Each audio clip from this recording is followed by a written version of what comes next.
Hi, I'm Kyle. And I'm Trevor, and welcome to Catching Up on Cinema. This month, we are in the right smack dab in the middle of our Catching Up on Keanu month. This is a special event wherein Kyle and I will be exploring the filmography of one Keanu Reeves, largely in anticipation of John Wick Chapter 3, Parabellum. I think that's the full title. Sure. Anyway, if you're unfamiliar with the standard format of the show, Catching Up on Cinema is a podcast wherein Kyle and I select films to introduce one another to. Oftentimes this involves one of us selecting a movie that one of us has seen and the other one has not. And in this way, we kind of help each other to catch up on cinema, expand our horizons. So for this episode, I selected Man of Tai Chi from 2013, directed by Keanu Reeves. I had seen this film previously. In fact, I own it. It's on my shelf. And Kyle was seeing this for the first time. I wouldn't call this an amazing film by any stretch of the imagination, but I think it has a few things here and there to offer, and just the sheer novelty of seeing a film that was directed by Keanu Reeves is kind of a special thing, because as far as I know, it's the only film he's ever directed. It probably will be. Ouch. Well, not from my point of view, but the estimated budget of this movie was like $25 million. It made $100,000. It grossed $100,000, and that's where was there just no more? I mean, I'm assuming this was released mostly in China. Like this was focused on the Chinese box office, and it just did not do well apparently. Yeah, in a lot of ways, it's kind of funny because it more or less is a Chinese film. Yeah. Even the production banners are largely Chinese. It's almost like split right down the middle between American financing groups and Chinese ones. But yeah, in terms of marketability, I think the plan was to sell it to China and other parts of Asia. But the fact of the matter is, as much love as Keanu Reeves has for Tiger Chen, I don't know that he's marketable. Well, I mean, he's a 37-year-old man who looks like he's 20, so I could see them being like, yeah, it's not really our leading guy. He looks like a 20-year-old woman if you see him from across the room. But Tiger Chen, funny enough, I think it's very fitting that we're recording this episode today because this is the home video release date of Triple Threat, which my brother and I reviewed on the show about a couple months ago, and Tiger Chen apparently was largely responsible for getting that project off the ground, and is in fact supposed to be one of the headlining cast members. His name's real big on the poster, but I said it in that review for Triple Threat. He is a charisma vacuum in so many ways. He's a very capable performer. Definitely, like he's a very skilled martial artist, but in terms of like gravitas and natural on-screen charisma, he just doesn't really have it. No. And it's funny the way this film came together, and I probably do a better job selling this film than Keanu Reeves himself did, but because he strikes me as a pretty humble guy. Yeah. But the way I think of this film is it's a gift. Keanu Reeves befriended Tiger Chen on the set of the Matrix films. It's well known that the two of them worked together like extensively on the stunt and choreography work for those films, and the two of them hit it off.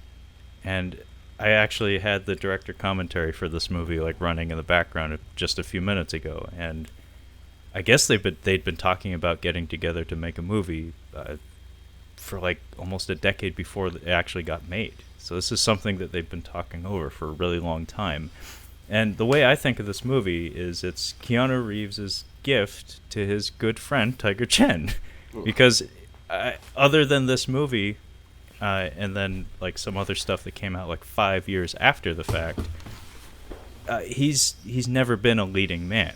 He's never been a martial arts / actor. He's strictly just been a stunt guy who's there to fall down.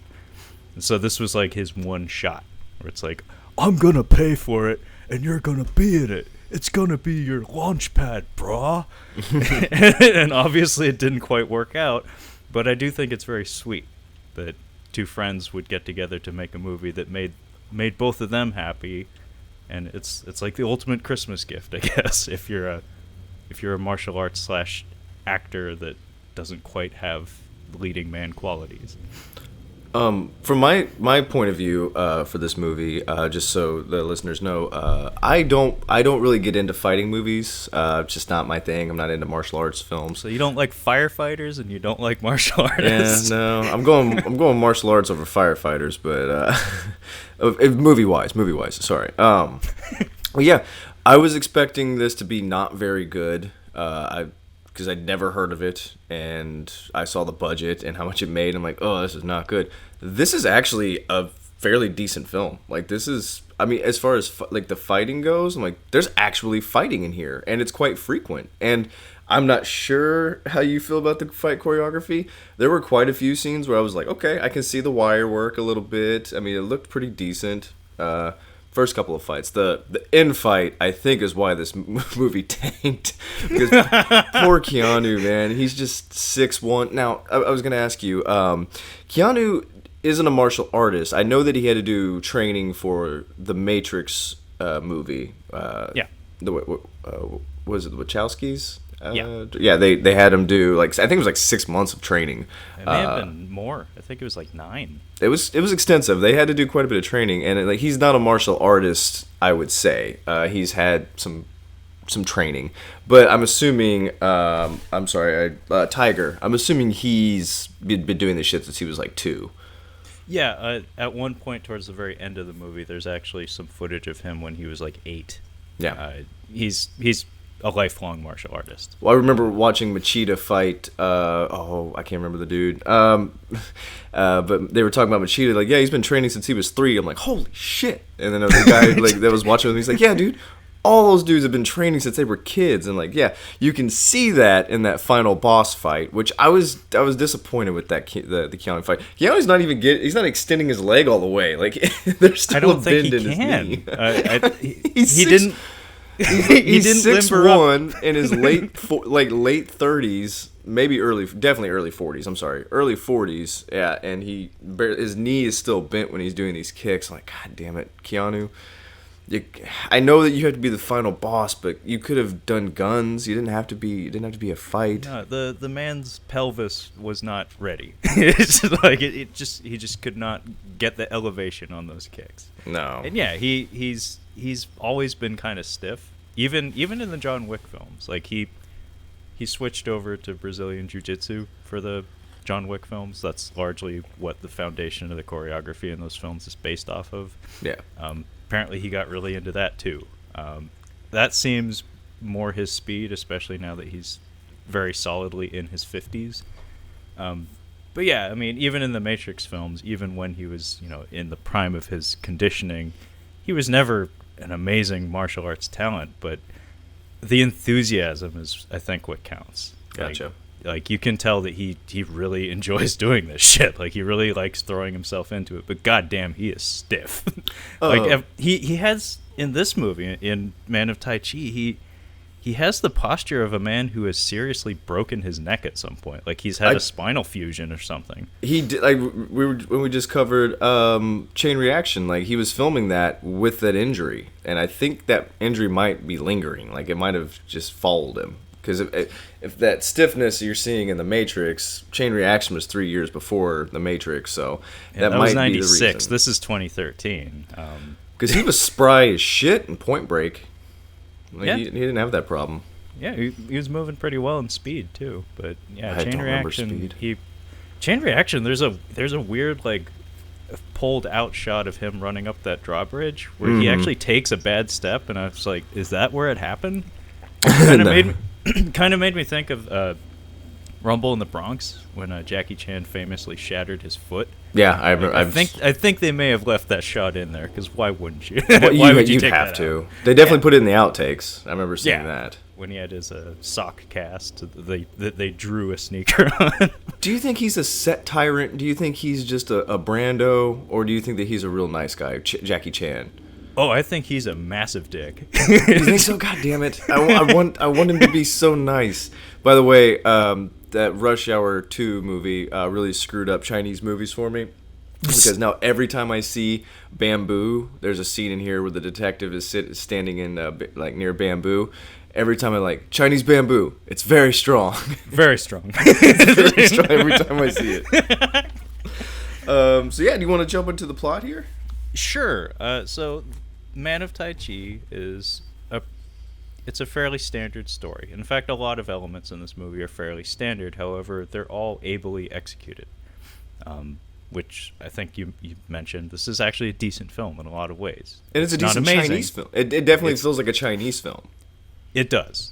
But the basic plot is we have Tiger Chen playing Tiger Chen. Yeah, I like that. I appreciate that. They Tony Danza'd him. I'm pretty sure. He's not used to answering to different names. No, I don't go by Anthony. That's Tony. It's always Tony. It's always Tony. Don't confuse me. Not when the cameras are running. You call me Anthony, I'll punch you in the throat. I used to be a boxer, you know that? I wasn't a very good one, but I still got it. The power's the last thing to go. The power.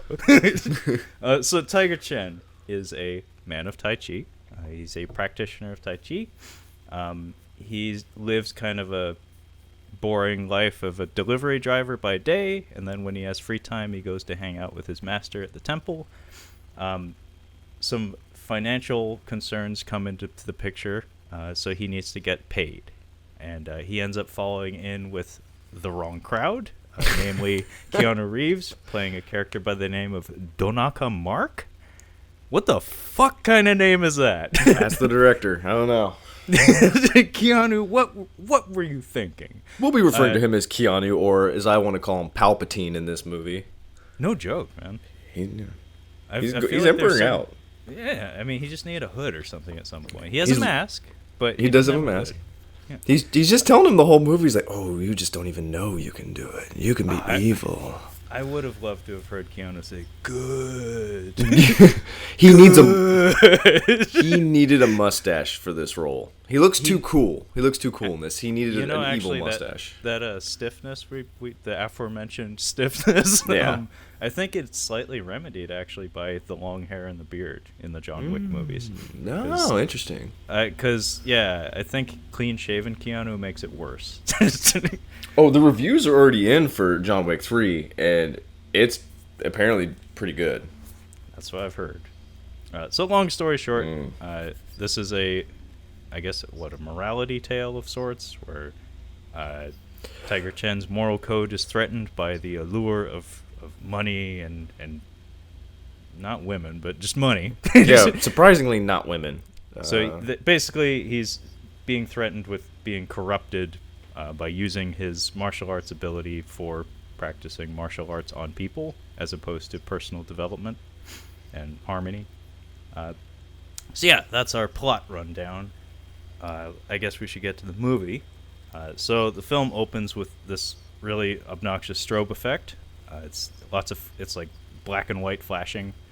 This is actually intentional because there's definitely a yin-yang theme throughout, like aesthetically throughout the entire film.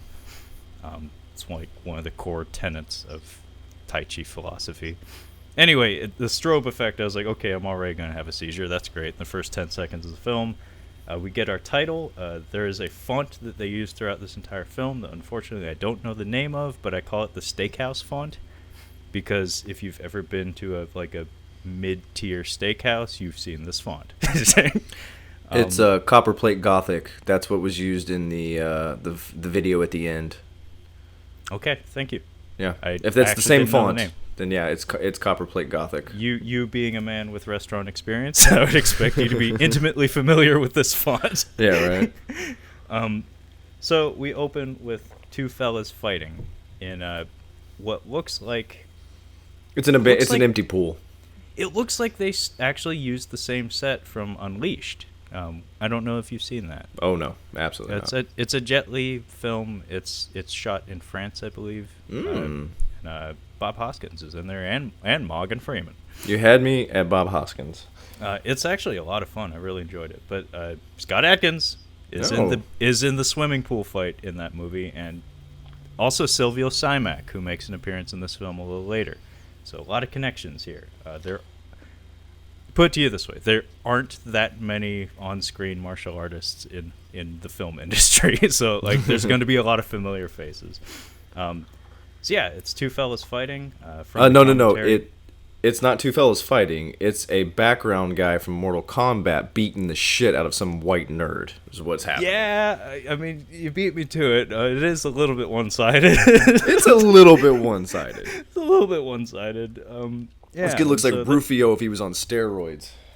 Yeah, no joke, actually.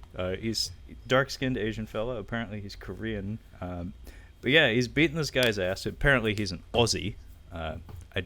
You couldn't tell that because he never speaks. But no. On the commentary, I heard Keanu mention that. Tiger Chen did not seem impressed, by the way, with either of these guys. And then Keanu shows up on the PA around the time when the Korean fella is beating the piss out of this poor Aussie, and Keanu tells him, "Finish him," but not as cool because it's Keanu, so he only goes halfway with it. It's just kind of like, "Finish him, finish him. Hey, you should finish him. Do it. Yeah. Do it." And then we keep cutting back between like a police raid, and I guess we're led to believe that the police are attempting to raid this underground fight of some sort. And at some point, it becomes apparent that this guy is not going to get finished. So no. I love Keanu's body language here. Keanu walks into the fighting arena with a black mask and gloves, and the mask is like almost like Kingdom of Heaven, Ed Norton's mask, but black. Yeah. But he walks in and he just shoots this guy like the dirtiest look, like couldn't even fucking. It's like no words are exchanged, but he just like saunters into the room and he's like, piece of shit. Yeah. Then he leans over the fallen Aussie and Steven Seagals him on the ground, snaps his neck. Just snaps his neck. And then we cut back to the raid, and apparently their hot tip was not very hot. Because they just find like a lotus flower and no fighting arena. So shit. Yeah. And then he goes to the kid, the buff Rufio, and takes it. He goes into the locker room and stabsville. He just stabs the fuck out of him. Because he didn't kill the guy. Yeah, he's very disappointed. Well, I think there was more to that death than just that. I think he knew he was an informant, and that's why he killed him too. Yeah, that becomes apparent to us, the viewers, a little bit later, but there's distinct possibility he was aware of that, as we see later in the film, that he has some good surveillance people. Like he has incredible surveillance people. Yeah, he puts cameras in places they can't possibly be. Yeah. But yeah, this is interesting because this is a pretty violent sequence, and there are only a couple of outright violent / gory moments in this movie. Yeah, but this was pretty nasty. Like he stabs him like viciously and then slits his throat. But actually, one criticism that I would level against almost every fight in this movie is the lack of impact. Like there's not a whole lot of blood. There's not a whole lot of sweat flying around. The sound effects are there. The performances are there, but I don't know. Like I would have appreciated like a little bit more impact in the way the blows are delivered. Yeah, the cargo shorts guy that he fights first. I mean, they have a good like 6 or 7 minute like balls to the wall fight, and he gets done and he's like, yeah, he's not in a a suit drop the of whole sweat. time, and he's not even sweaty. Like not a mark I did on appreciate him, no sweat. I appreciate where he keeps getting held by his tie by the fighter. The fighter keeps using it to his advantage, and he finally just takes off the tie and starts fighting him. I mean, you gotta shit. I mean, that's a target. Like if you're fighting somebody, especially somebody who's adept at chokes and joint locks and stuff, you gotta get rid of that. You gotta use your surroundings, man. If he's got a tie on, use it. Yeah, it's Liam Neeson logic. You don't fight people on cracked ice, and you don't fight people while wearing a tie. So Keanu takes off like a boss. I think he has a Bentley or a Bugatti. Bugatti. I think it's a Bugatti. Yeah, he has a Bentley later, but yeah, he's got a Bugatti early on. It's like, shit. I guess that's where the money went. He goes Lamborghini shopping at one point, and he's just Michael Jackson going through there like, I want that one, and I want that one.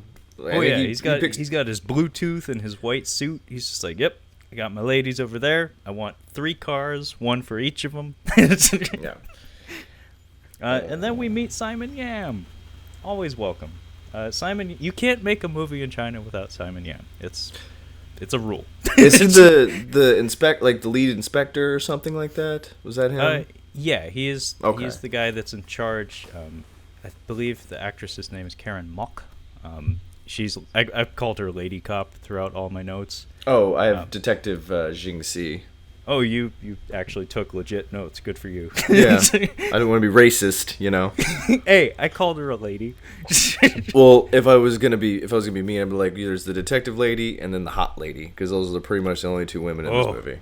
Oh, yeah. The commentary track stops dead when she's on there.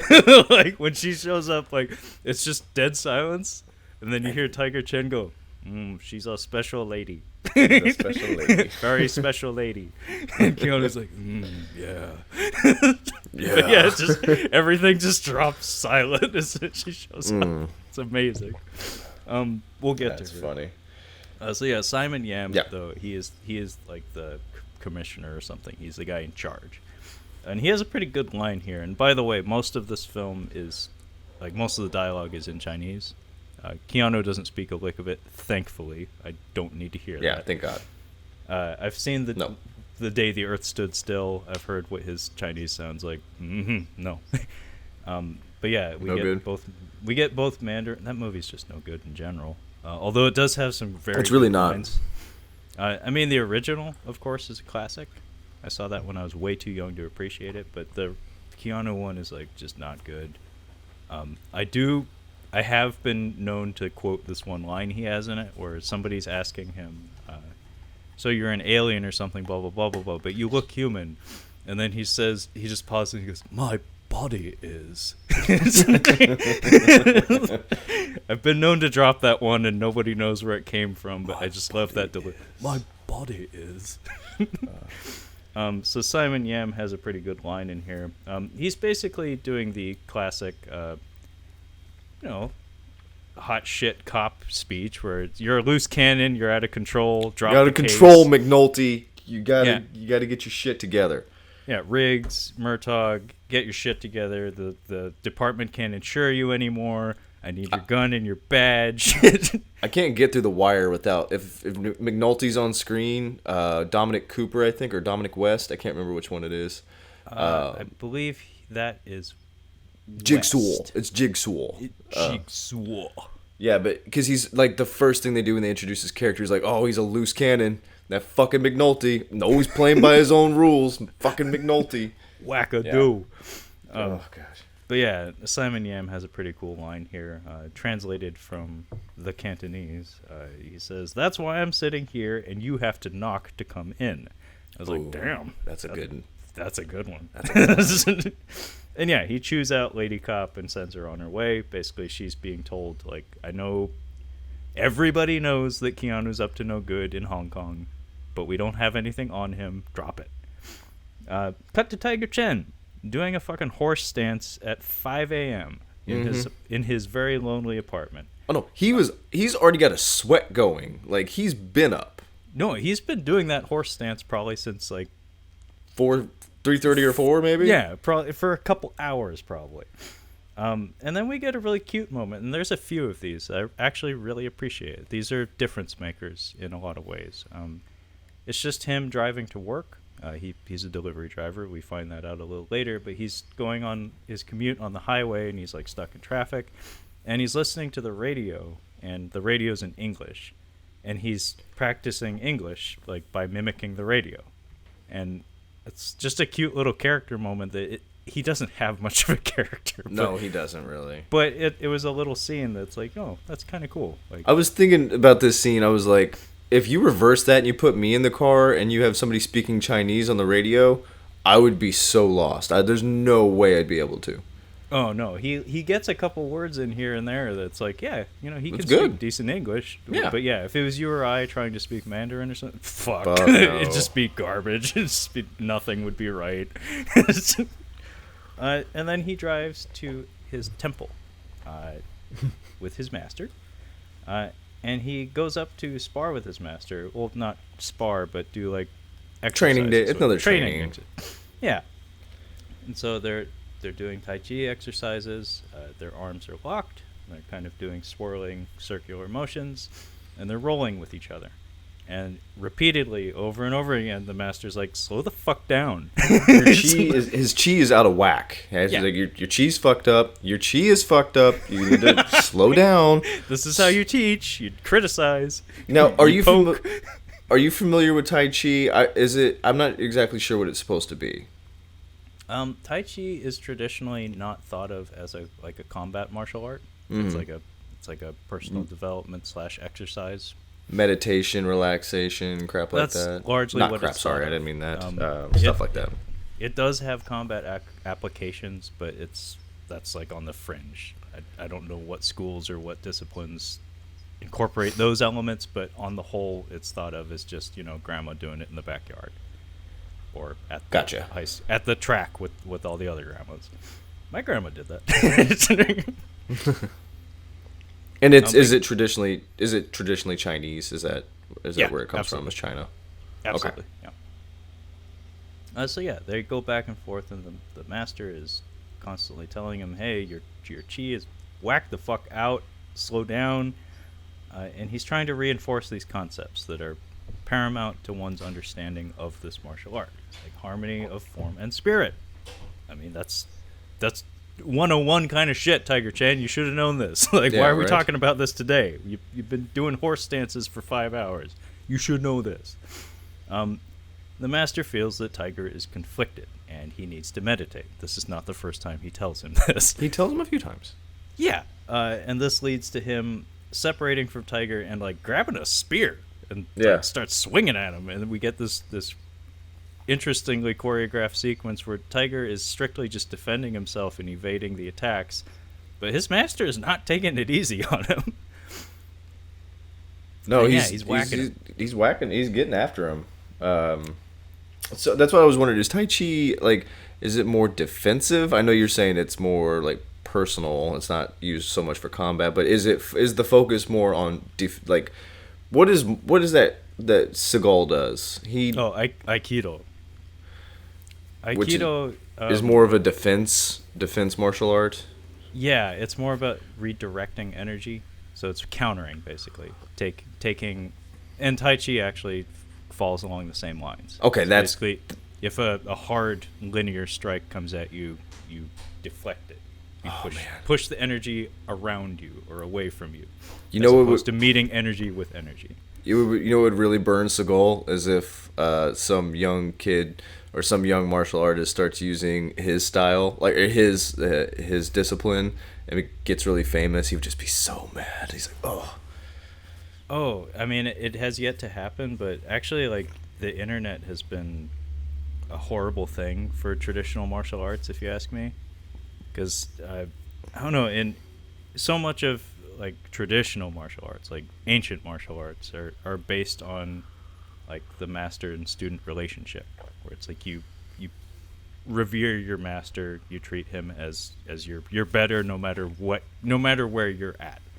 So even if your talents exceed that of your master, you're supposed to be reverent towards him. What's happened in recent years, though, with like YouTube and stuff, is you have situations where people pull out their cell phones, and some hotshot MMA kid comes into like an old Sifu's place and beats the shit out of him in front of millions of people. I saw that. It was really upsetting, and he was all. This happens a lot. I mean, this happened way back in the day, like in ancient times. Is it like in Japanese terms? It's dojo yaburi. You enhance the reputation of your gym by going to another and smashing it. Like, yeah, but that's not what these kids were. This is not what these guys are doing. No, They're not going at in all. there. Yeah. And it's kind of an awful thing to be aware of, to know that it's like, yeah, like everybody has their pride in their art. Like, it's like, I'm an Aikido master. Like, it makes you feel, it instills a sense of confidence in you that's like, yes, I'm a master of this art. But then in actuality, like in practical terms, in actual fighting, sometimes it just doesn't work. Yeah. And to have everything exposed like that it's damaging to the reputation of the discipline on the whole, not just that particular school. It's kind of sad because watching videos like that is uncomfortable. So at the end of that sequence, Tiger ends their little sparring session by like shattering the spear, and the master's like, "Why'd you go and do that?"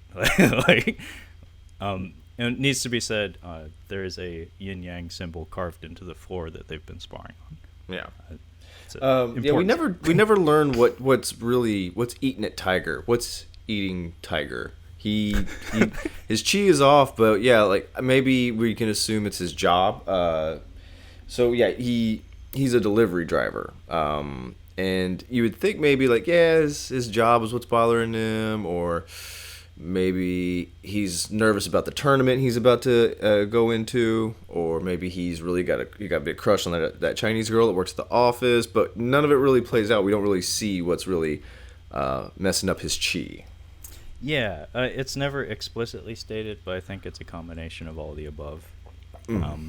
We do get a really gross shot of Beijing. I forget the smog. I'm like Beijing, beautiful. It's like that was the glamour shot you went with. It's not very sexy. Yeah, it looks bad.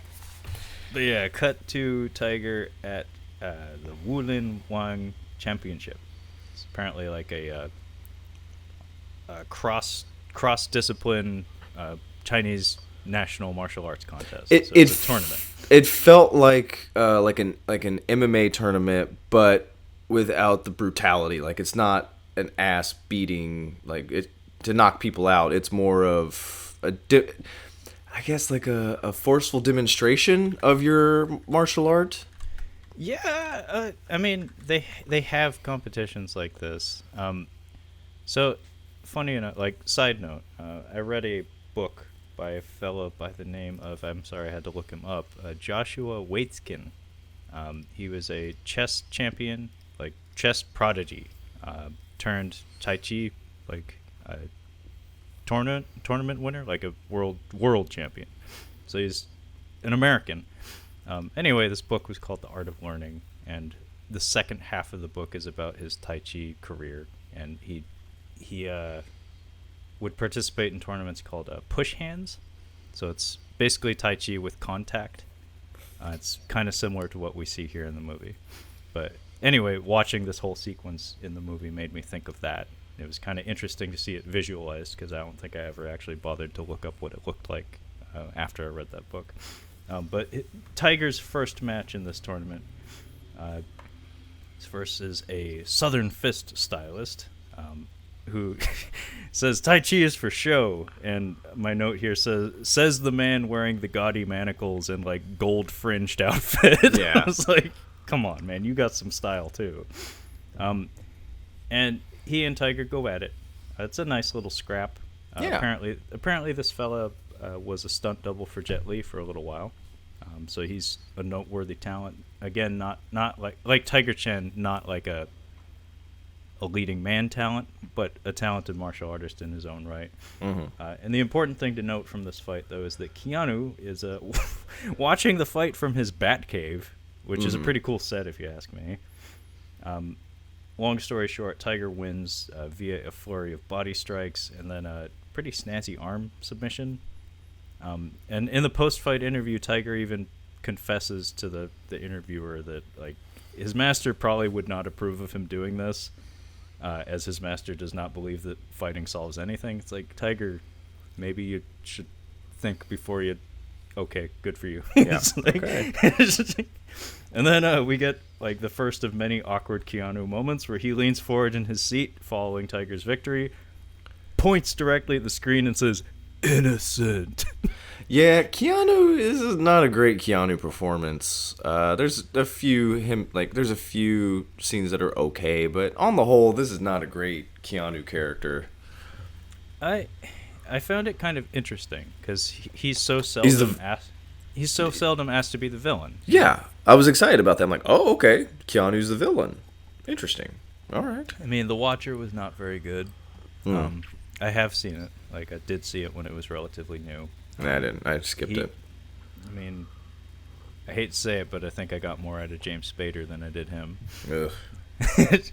I know you hate James Spader, but I don't know why. The Blacklist. I think it was The Blacklist when I saw the previews for that show when it was getting ready to start. And I'm like, oh my gosh, James Spader. And then his Robert California, his character from The Office. Oh, okay. He kind of won me back a little bit with that because he's fucking hilarious on there. And he reminds me of somebody that worked with our company for a little bit. I think you remember him. But yeah, I don't hate Spader as much as I hate James Woods. So I'm coming around to James Spader a bit more. Still do not like James Woods. On the tier list of hated Jameses, he's not at the top. Yeah. Okay. So at this point, this is when we're introduced to Tiger's career as a delivery driver. I kind of dug his vehicle. Like, it's kind of cool. It's like a motorcycle scooter thing, but it has a giant trailer attached to it. It looks like a lot of fun to drive. Well, it does seem like a stressful job because he's all these deliveries and he's late for like every single one. And did you see the fucking alleyway he had to run through? He's like, the blue door. No, the blue door. This guy's on the phone with him. He's like, I can't find your place. He's like, it's the blue door. And there are many blue doors. Like, he's going through like Beijing back alleys looking for this house, and he finally finds him. No, I mean, you want to talk about population density concerns. This is this is it. This is it. This is what it looks like, folks. Yeah. So this is when we're introduced to the very fine office lady. What is her name? Chingy. Yes. Yeah, she's quite nice to look at. Tiger Chen agreed on the commentary. And she works at apparently just the office that does everything. It's just a nondescript office, but it's integral to the plot. Yeah, and she actually comments, I don't know, her boss, I don't know, she's kind of doing it for me too, in a weird way. She seems mean. But she seems like she'd like slap you in the nuts, like in the worst possible way, but then you'd be like, you'd forgive her for it. Not quite know why. No. But yeah, she's a super uptight boss, and I guess they watch him like she's like, oh, we liked your match, and I guess they watch in The Office. We'll find out later in the movie. I guess they're kind of following him, or maybe he's a big deal around Beijing, but I'm not really entirely sure. I mean, I got the sense that this world that this film takes place in is this big. Yeah, like, the smallest Beijing ever. Yeah. Yeah, Beijing by way of what, 2 streets? Mayberry. But yeah, her boss comes out to chew her out because she and Tiger are flirting too much. Tiger takes the fall for her, says, "Oh, it was my fault. I'm sorry. I didn't mean to bug her while she was on the job." He teaches the very fine woman some breathing exercises, and Tiger heads back to his office, the delivery station or whatever you want to call it, and he gets chewed out too because apparently he's late. So yeah, I think this is actually supposed to be a big motivating factor for why he does some of the things he does later in this movie. And then he goes to see Mom and Dad, and this was again one of those little things that's like, this is nice. I'm glad this is here. Because, like, he goes to see his mom. She's happy to see him. He brings fish and wine. And they sit down to watch soccer with his dad. And, like, the interior of the home looks very humble. Like, it looks like a legit home. In fact, I'm sure that's actually what it was. Like, Keanu just knocked on a random Chinese couple's house and was like, "Hey, can we film in here? I was in the Matrix. I know Kung Fu." And they're like, "Oh, you know Kung Fu? Cool. You know our culture." Yeah. Right. Correct. And then we cut back to Lady Cop, Karen Mock, and she is watching a interrogation video, I guess, of the fighter that Keanu had stabbed early in this movie. I guess he was gonna lead them to where the fight was happening. Seemed like he was kind of scared, and they're like, hey, "Don't worry, you're gonna go in there, and we're gonna take him down, and we're gonna get you out of there." Well, now she's got a dead kid on her hands, so she's got some serious guilt laying on her. Yeah, she's got a guilt complex about it, understandably so, because this guy is not around anymore. And the main thing to take away from this interview video of him is that he makes mention of the fact that it's not just fighting. Like, they're doing other stuff. And we don't quite find out what that is until a little later, but that's the main takeaway here. And then Tiger gets a package. Yeah, he gets an offer letter.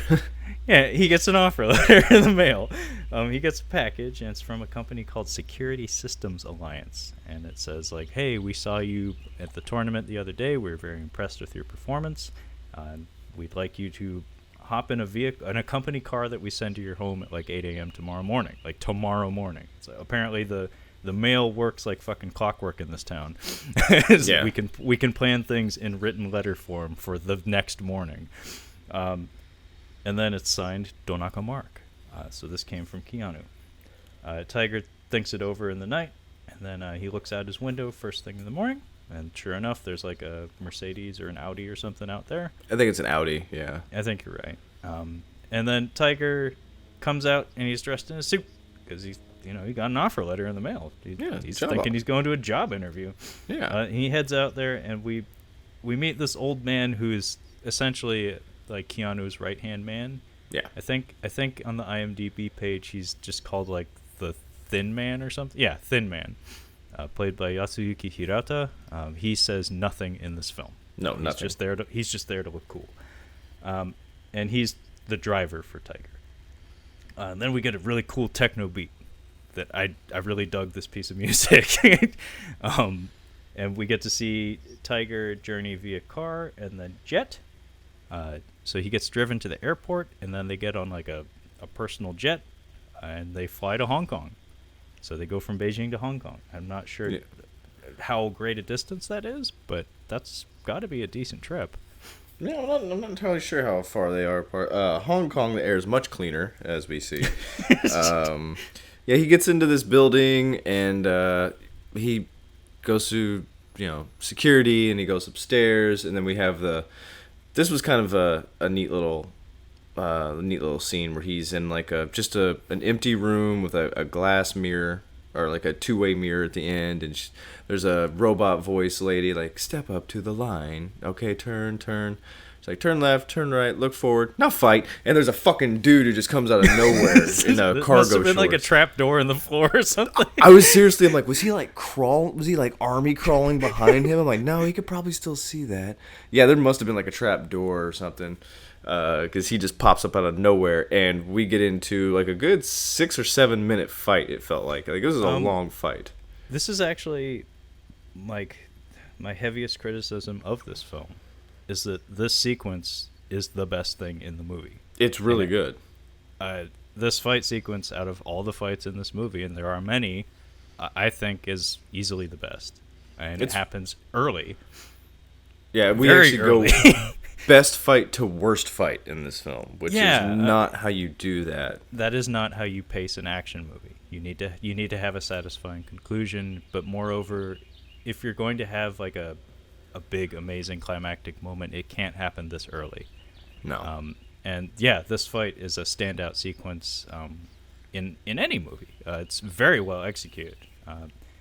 Believe it's funny, from the commentary, I know that the performer that Tiger Chen is working with, his first name is Jeremy, but let me look it up because he's very good. Jeremy Marinas. And an important detail I heard on the director commentary is that he is part of 8711, which is Chad Stahelski, director of the John Wick films, and and Deadpool 2. That is his stunt company. So a lot of like stunt performers and stuff, they belong to companies, and like Jackie Chan had his own. He had like JC Stunts, And 8711 would be the same arrangement, where it's like this is a whole stable of stunt guys who all work together consistently and know each other's rhythms and have like their own style of choreography that they've kind of manufactured for themselves. And goddamn, this guy was very good. Yeah.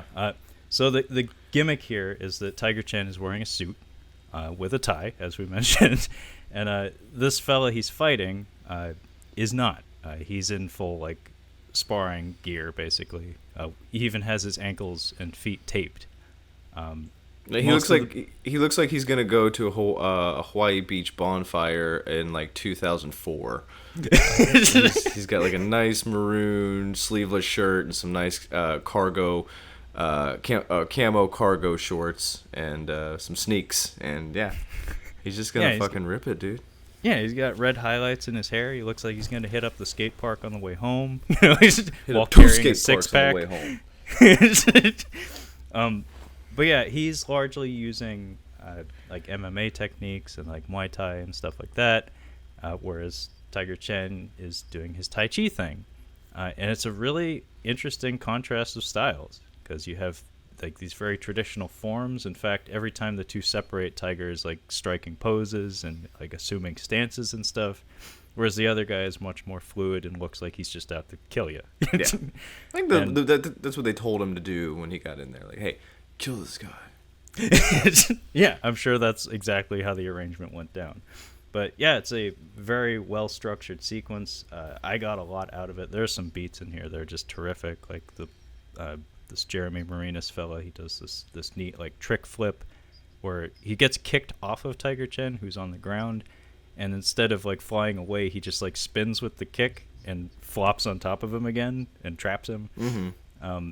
And like you said, there's that beat early in the fight where he's getting grabbed by the tie, he's getting yanked. It's very reminiscent of Jackie Chan stuff. In fact, you asked me, is Jackie Chan a set tyrant? The reason why I say he probably is because I think I've mentioned this before. A movie he made called Who Am I? I saw some behind-the-scenes footage of him yelling at Ron Smorenberg, who's this kickboxer from the Netherlands. And he was just cussing him out because he was like, "You are not kicking fast enough. You need to be faster." and one of the main gimmicks in that fight sequence in that movie was that Jackie Chan was fighting two guys who were wearing suits, and he forced them to disrobe like progressively, because like he was making use of first their ties, then their jackets, and like. And it was one at a time, so the one guy was standing off on the sidelines and like watching it happen. You can like see him like hurriedly taking off his shit before he gets in there. That's funny. It was pretty great. But yeah, if you're gonna watch any scene in this movie, this is the one to watch. Yeah, it's a fight interview actually. Yeah. And they are going balls to the wall this whole time. And finally, Tiger wins. Obviously, yeah, he chokes him out after landing a flying kick. And then the thin man takes him to meet Keanu. And you want to take us through that brief conversation they have? It's brief, to say the least. I think Keanu says like 5 words. He's like, "I want you to fight." And he's like, "I don't fight. But I need you to fight." Why? He doesn't give him any reason to. Well, like he doesn't even give him no blackmail, no like getting at his like morals or something like that. He's just like, "Yeah, you should fight." And he's like, "Here's my card, take it." It's really a brief meeting, and I guess I don't know if Keanu's just trying to be scary or whatever, but he's just like, "Enjoy your flight back" or whatever. It's very brief, but like the most significant details are that Keanu pinpoints exactly the reasons why he should fight. Where he's like, "You don't have any like financial concerns or like a family?" And it's like, based on the preceding scenes, it's like, oh, he does have both of those things to worry about. And so he mulls it over. But yeah, Tiger asks him like, "What happens if I lose?" And Keanu's like, "You're fired." Yeah. And then Tiger goes back to work. Yeah. And I was kind of surprised by that, but he goes back to work, and you can tell that like the mundanity of it is kind of eating at him, because he is totally checked the fuck out. In fact, like his boss keeps yelling at him, and he doesn't even look at him. He's just like, "I'm sorry, sorry, sorry, sorry, sorry." Yeah, he's just placating him. Yep, sorry, boss, so sorry, I'm sorry. And then he literally drives away. It's not how a 37-year-old man composes himself at work, but okay, fine. But yeah, we find out that the temple where he is working out at with his master is apparently going to be, he's going to be evicted because of safety concerns. I'm like, whatever. Nobody comes here. It's in the middle of nowhere. Yeah. I don't know if this was meant to be like commentary about the Chinese government or something, but it's suspect. Like, when you're watching the movie, you can't help but think like maybe Keanu is involved, like he's forcing this to happen in some fashion to get Tiger to come his way. But I don't think it's ever explicitly stated that that's the case. I think it probably is him. I'm not sure why. Yeah, I don't know. I think it might just be happening naturally. I think the commentary it does mention that there's a few scenes that are cut. Maybe there's some extra explanation or like exposition that got cut out or something. Yeah. But yeah, he gets the call from his master. He comes over there. He's like, we're going to do something about this. And he goes to talk to his girlfriend over at the office. She's like, oh, well, we can try to get it to be like historical or something like that. Like register it as a historic site of some sort. Yeah, because it's like 600 years old or something like that. And like, well, that's significant. You got to fill out this paperwork, and then we'll try and see if that'll happen. So while that's in the works, Tiger's decided he's going to take up the job offer. However, he doesn't get to go straight to work. He has to keep doing interviews, apparently, because he has to start fighting people. He fights I call this the white boy knockout. Basically, he fights an 80s bad boy villain. That's what I saw this guy as. So this fella is he a Gracie? I mean, I wouldn't be surprised if he had jiu-jitsu experience, but I just know him as Brahim, because I can't pronounce his last name. I most recently saw in Undisputed 4 working opposite Scott Adkins. He's a very prolific stunt actor. He's been in a lot of stuff. I think he was one of I think he may have been on the JC stunt team, so he worked with Jackie Chan a few times. But he's very talented. He's good at being a blowhard. In Undisputed 4, he was pretty fucking funny because he's supposed to just be this mouthy guy that you hate throughout the entire movie, and when you finally see him get his ass whipped, it's pretty satisfying. Yeah, I can see him being that. But yeah, he gets the Arab guy in Raiders of the Lost Ark defeat, where it's like flash, flash, flash, boom, just down, one hit. Yeah, he gets kicked in the face, and that's kind of it. And then we cut to him fighting a dude who looks like Yoel Romero. I was like, God, this dude is out of his weight class. Yeah, I was gonna say like Bob Sapp, but that's a bit too big. Like, if this dude gets a hold of you, you're gonna be pissing blood. Yeah, I don't know his name, but Tiger Chen mentioned on the commentary that he was scary to work with, and he was a Muay Thai fighter of some repute. I don't know who he was. He was scary to work with? Yeah, because he's gigantic, and he was a real fighter. Oh, okay. And then he's like a dick or something. The other fighter that we see in this montage it's basically like Tiger's restoring the temple, making money, and then cut to him fighting people. So it cuts back and forth between that. And the other fighter that he tangles with looks like a skinhead, but apparently he's a wrestler, a Mongolian wrestler of some sort. And Keanu actually mentioned on the commentary that he was disappointed that most of his stuff got cut. I was going to say, he looks like Chinese Wes from Mad Max 2, Vernon Wells. Good call. Like, his outfit in particular. Yeah, his outfit. He looks like a marauder from Mad Max 2. Good call. Yeah, he's wearing a lot of leather, and it's a vest. I love Vernon Wells. I wish he did more stuff. There's a lot of chest and sternum area unveiled for everybody to see. And then I think the next fight is the the one that you texted me about. Oh yeah. This would be with a stunt performer. I believe his name is Ocean Ho. Yeah. His looks IMDb, so familiar. He looks super familiar, but his IMDb is actually very shallow. Yeah. I've seen him in something else. It was driving me nuts. That's why I was like, Simon. I was like, is it Simon Yam? Then am I mixing it up? And I'm like, Simon Yam's been in fucking like a lot of stuff. I'm like, that is that him? I'm like, but it doesn't look like him. So yeah, I know I've seen this guy in something else fairly. He has recently. 4 credits on IMDb. I'm not buying it. Either he looks exactly like another actor, or this guy's been in a bunch of stuff, some other things that's just not credited. I don't know. Whoa, wow, he has a Steven Seagal movie under his belt. Yes, he does. From 2018 called Attrition. I don't believe I've ever seen this guy before, but I've seen this style represented on film quite a bit. In fact, that's actually one of the cool things about this movie, is that they went to a lot of trouble to incorporate a lot of different styles of martial arts.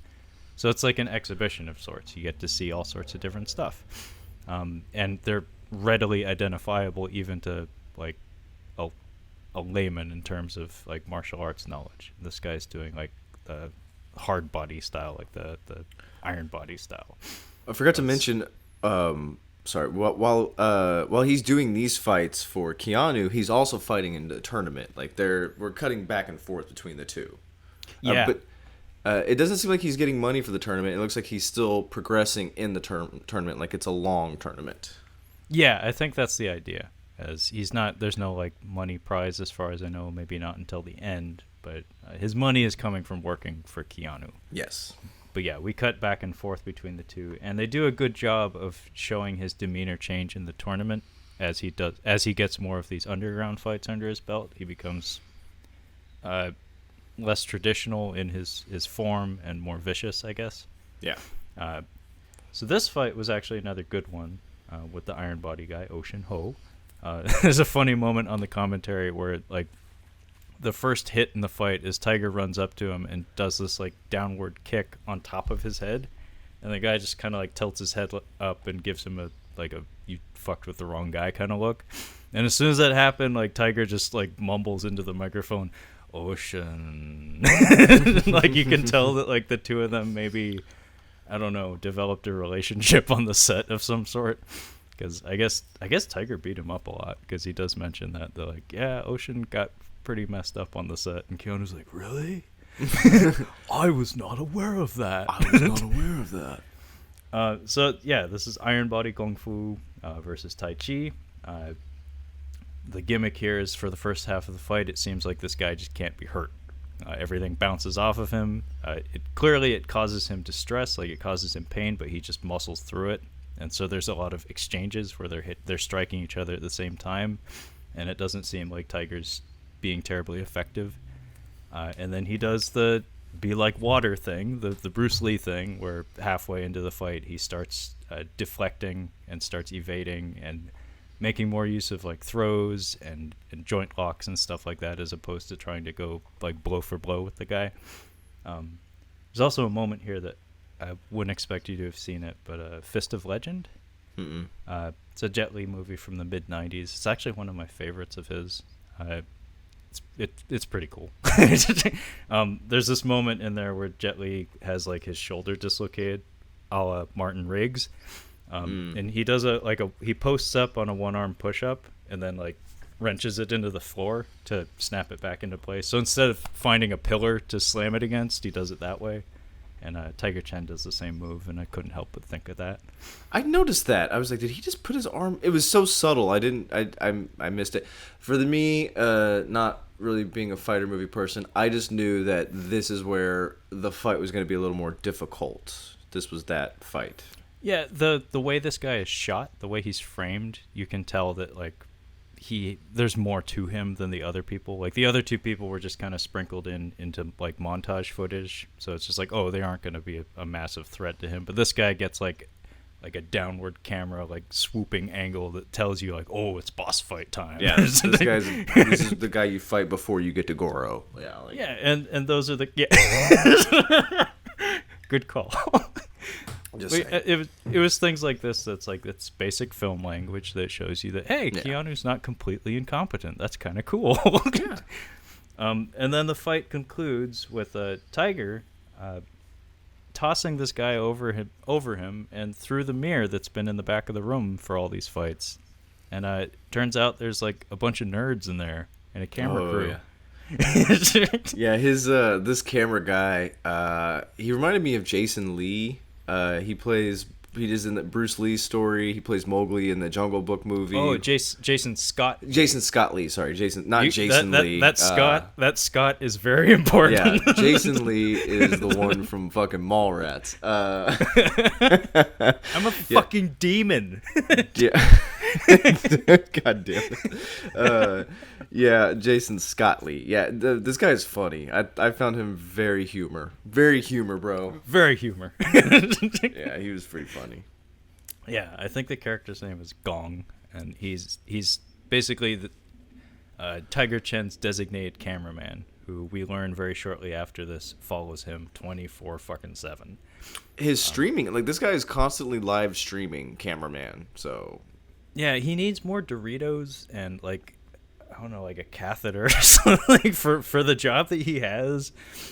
Yeah, this is your chain smoker job. Like this is the guy that's just got coffee and cigarettes like all the time, just like this guy's fairly like stylish looking. Like he looks like he knows how to live, but yeah, with what he actually does for a living, I don't know that would be the case. Like he probably doesn't see daylight too often. No. But yeah, he comes out from behind the mirror and he's like a super fan of Tiger Chen's, and he's like trying to explain to him like, oh, I'm a big fan, and like you have lots of fans around the world, and Tiger's a little thrown by this. He's like, hang on, what? I thought these were private fights. Like I didn't know anybody was seeing this. And the one funny thing that is mentioned here is that Gong tells him like, oh, it's all broadcast outside of China. Like it's like nobody here will see it. But outside of China, like, yeah, those are the people who are paying to see you and stuff. And Tiger Chen's like, oh, okay, just so long as we aren't fucking with the central government. He's like, oh, no, we'd never do that. And then I think Tiger goes to visit his master again, and they resume their training. And it's a fairly insignificant sequence, but the one takeaway here is that the master tries to emphasize to Tiger that what you have right now is power, not control. You are teetering on the edge of the dark side of the Force, basically. Pretty much, yeah. Like, the temptation of the dark side of the Force is very strong. Don't do it. I know the light side is very boring, but I swear it has merits. Trust me. I don't think we've ever seen any good things come out of the light side of the Force, but, it's the light side for a reason. But Tiger has a pretty decent retort here. He says, I live in it, like you don't. Meaning, like, I'm out there living life being a delivery driver and trying to make use of my martial arts abilities. You're just an old man on a mountain. Yeah, dude. Which is a very good point. I got bills, motherfucker. Like, I'm a delivery driver in Beijing. It's fucking expensive. I live in a fucking rat hole. You're out here. You got this nice dojo. You got your temple, man. You've got 3 or 4 fucking buildings. You don't have any neighbors. You don't have rent. Preaching to me. He should have gone off on him. That pissed me off. No good's gonna come. Fuck you. I've got rent to pay.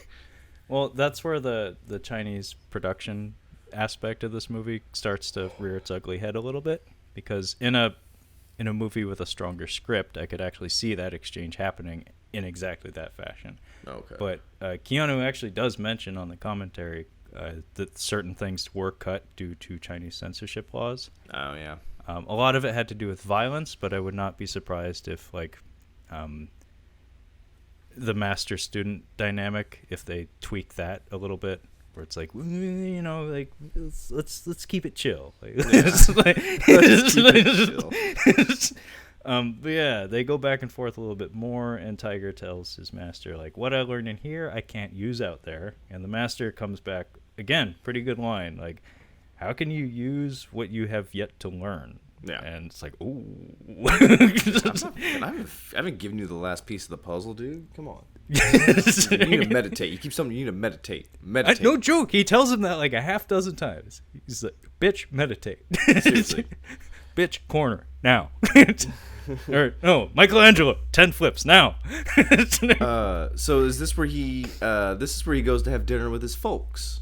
I think that happens around then. Yeah. I'm not positive on the timing of that scene, but yeah, he does have dinner with his folks, and their dinner looks fabulous. Yeah, what is he eating? Because she even says it, like, here, get some of this. It sounds awesome, because even the guy on the camera, I wrote down his line. He says the name of the dish. He's like, damn, I'm hungry right now, man.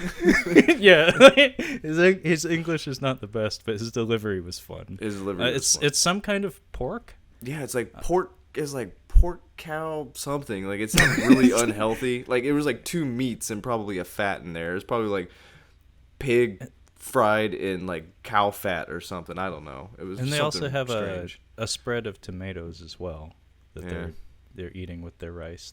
I know that's a thing in certain regions in China, but yeah, it's not for me. But the pig dish did look fucking delicious though. Delicious. But yeah, this is where Keanu, they're watching him eat at his parents' house, and Keanu calls him, he's like, hey, I think you're ready. I have a fight for you tomorrow.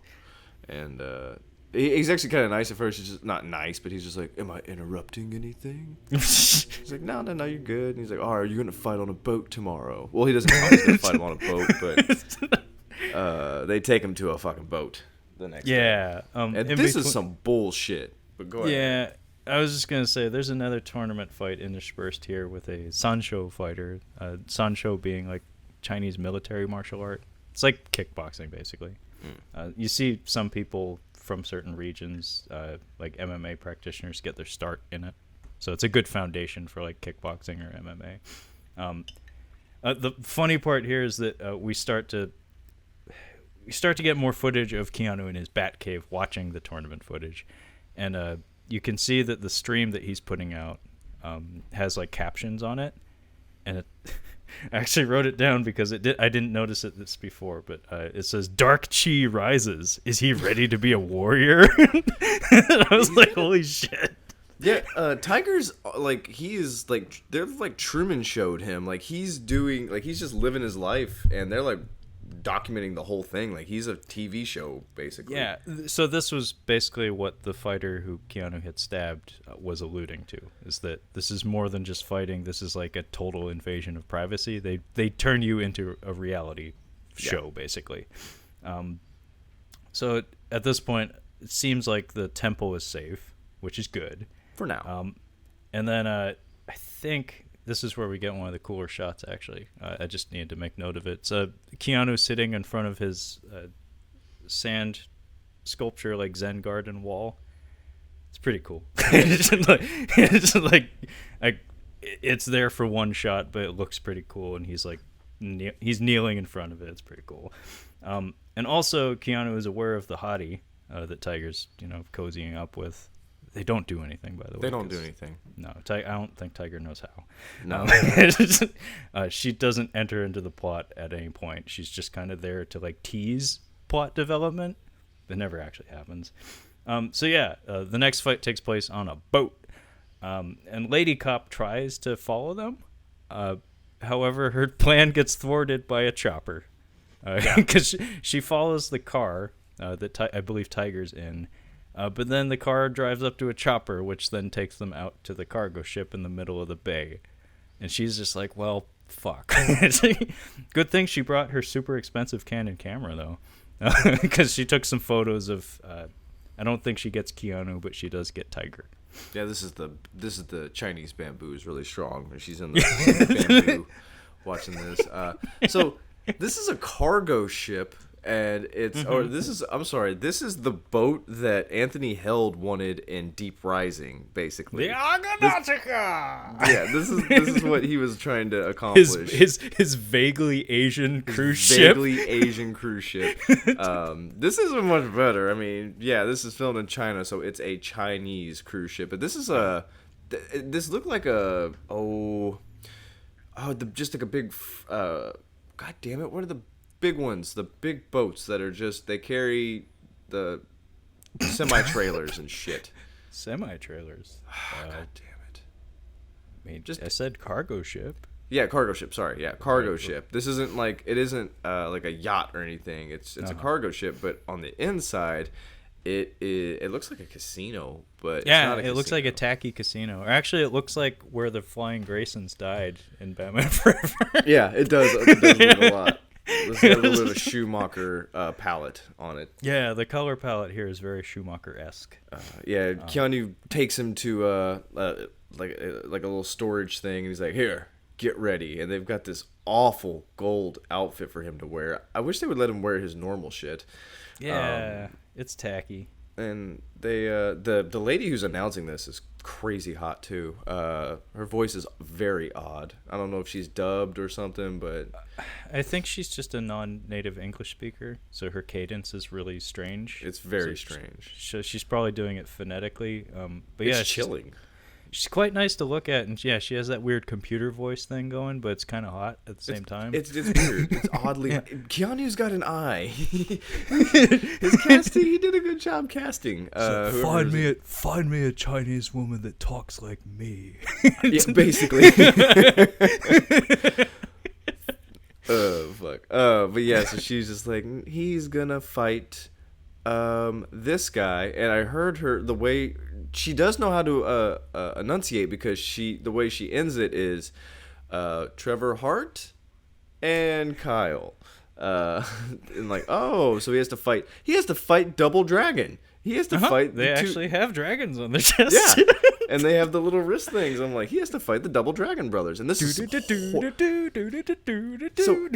like you could say that like up to this point, like he's been more or less training, like he's been going against tough adversaries, but nobody mentioned that he had to fight two people at the same time.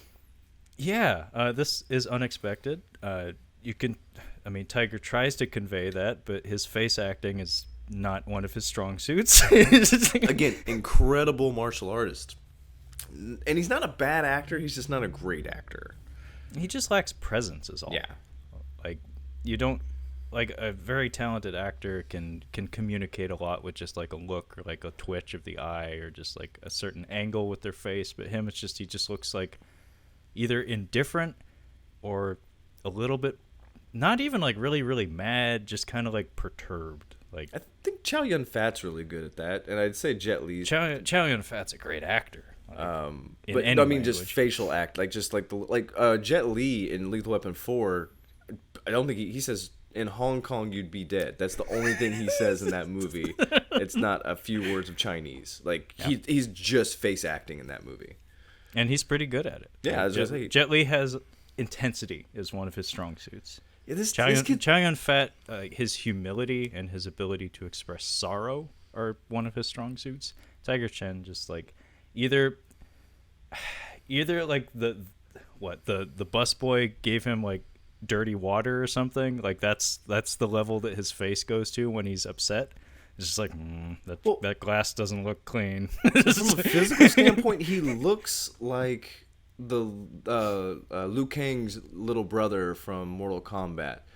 And a little bit. He's about as intimidating. Like this guy looks like I'm gonna knock his books out of his hand. Like he's gonna beat the shit out of you. You don't realize it, but he's going to. Yes, he actually does look like Liu Kang's little brother. Yeah. What was it, Chang? I think. Yeah, it was Chang. Yeah. What's Shang Tsung's real name? Robin Shu? That would be Liu Kang.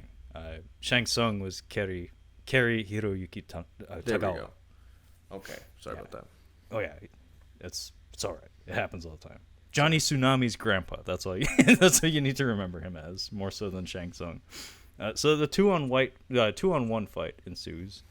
And this was a little bit of a letdown. This was not great. This was not great at all. I feel like more attention to detail was put into the lighting than the actual choreography. Well, what's interesting is the use of the strobe light, which I kind of like the idea of as far as like as a fight goes. Like you need to be able to calculate your moves and what your opponent's doing, and a strobe light completely messes that up.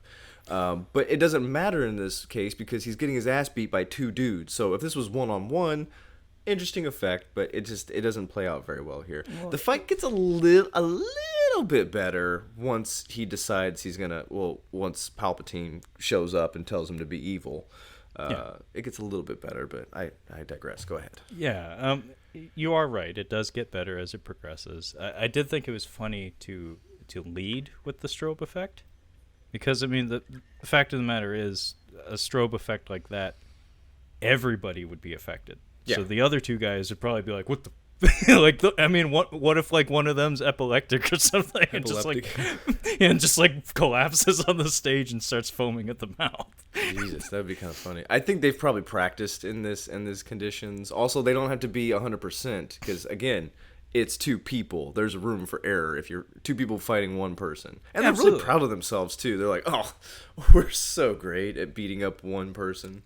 Yeah, they're doing a lot of high fives. And the one guy in red has his, I was calling it his trademark move, where he climbs up the one pillar and then jumps off it with a jump kick. He tries to do it 3 different times, pays for it on the third one, which is kind of cool. Yeah, he does. If you're going to incorporate something like that, like a repeated move in your choreography, that's how you do it. Is you need to portray the person on the receiving end of it as paying attention, like noticing a tendency or like a pattern or something, and they do a good job at that. If we're paralleling the prequels, the Star Wars prequels, this is about the time in Tiger's journey where Anakin Skywalker kills the Jawas, or the Sand People, whichever one it was. I can't remember. Whoever took his mom. Was it the Jawas? It was the Sand People who basically he thought they killed his aunt. He's been led to believe. So he's not completely evil, but he definitely killed out of anger, and this is that moment where Tiger is... Oh God, you just made me think of episode 2. He killed... No, it was episode 3. He killed younglings. Yeah, he kills those kids. We're not quite to killing kids. They're not kids, Kyle. They're younglings. Yeah, whatever. It doesn't matter. Either way, you're going to prison. But yeah, no joke. What you're saying here about his, he develops a mean streak. He starts to touch the darkness. He's touching the darkness. Good. Yes. Young Skywalker. I kind of got a giggle out of this because the brothers kick him out of the ring, and he's just kind of laying there defeated. And then you get this shot from perspective, and Keanu just kind of just saunters over. And I guess there's an exchange like, yeah, I didn't know there's going to be 2. And he's like, oh, won't you stop being afraid of what you might do to them or what you could do to them? He's basically telling them just unleash the fury. Yeah, don't be afraid, Bruce. This is why we fall down, Master Bruce. Master Wang. Master Wang. So... yeah, Tiger gets mean. He gets up and he gets mad. And this also really reminded me of Unleashed, which I might have to make you watch at some point because it is good, and I know you like Bob Hoskins, and Morgan Freeman's a bonus too. And baby Scott Adkins, before he was known at all. Really. Before he was sat down by whoever was casting for episode 1 and said it went to Ray Park. Like, Motherfucker! Ray Park! Side note, while we're talking about Scott Adkins, because I need an outlet. I'm sorry, Kyle. That's why you have a podcast. Accident Man was a high profile by Scott Adkins standards movie that came out last year, and it features a 2-on-1 fight between Ray Park, Michael Jai White, and Scott Adkins. Interesting. And it's pretty cool getting to see Ray Park and Scott Adkins go at it. It's like, wow. It's like Darth Maul versus the man who could have been Darth Maul. I should have explained it to people. Ray Park played Darth Maul and Toad. I think that's pretty much the extent of his famous roles. He also got to be the bad guy in Ballistics X versus Sever. Yeah, that's definitely not one that people know. They should, because it's listed on, I think, Rotten Tomatoes or IMDb as, like, for a long time it was listed as the worst film. Like, the worst film. That's not true. No. But in terms of aggregate ratings, I think, like, for a long time it actually held the title. It's, Lucy Liu and Antonio Banderas. Oh, you can keep them both. Oh. I've seen it. It's not good, but Ray Park is in it. Can't take Antonio serious. Ugh. He's fun. Get over it. I just rewatched Interview with a Vampire, man. I'm sorry. It's hard to take him serious. Banderas. Anyway, Tiger Chen gets mean. He starts getting vicious with his attacks. Like I had said, this reminded me a lot of Unleashed, which the concept is Jet Li plays a person who is raised as a dog, complete with collar. And whenever the collar is taken off, he doesn't do martial arts. He just fucks people up. Sounds like fun. Yeah, it's a lot of fun. But yeah, basically that's what Tiger does. He just goes batshit crazy on these two guys and fucks them up. I did mention that the one guy has the trademark move of climbing up the pillar and jumping off of it. And at one point he goes for it for the third time, and Tiger Chen sees it, and he like yanks him off of it and just throws him onto the ground. It's pretty great. But yeah, what Keanu had told him while he was on the ground was, like, are you afraid of what you can do to them? And Tiger's like, he doesn't really answer. I mean, a really uber confident person would be like, yeah, actually. But no, he doesn't say anything, but Keanu's like, you shouldn't be. Don't be. Just go fuck him up. And he does. And it needs to be said, a choir starts kicking in on the soundtrack here. I didn't need that. You can keep it. And cross-cut with this is Lady Cop taking a look at the photos that she took of Tiger, and she's investigating who he is.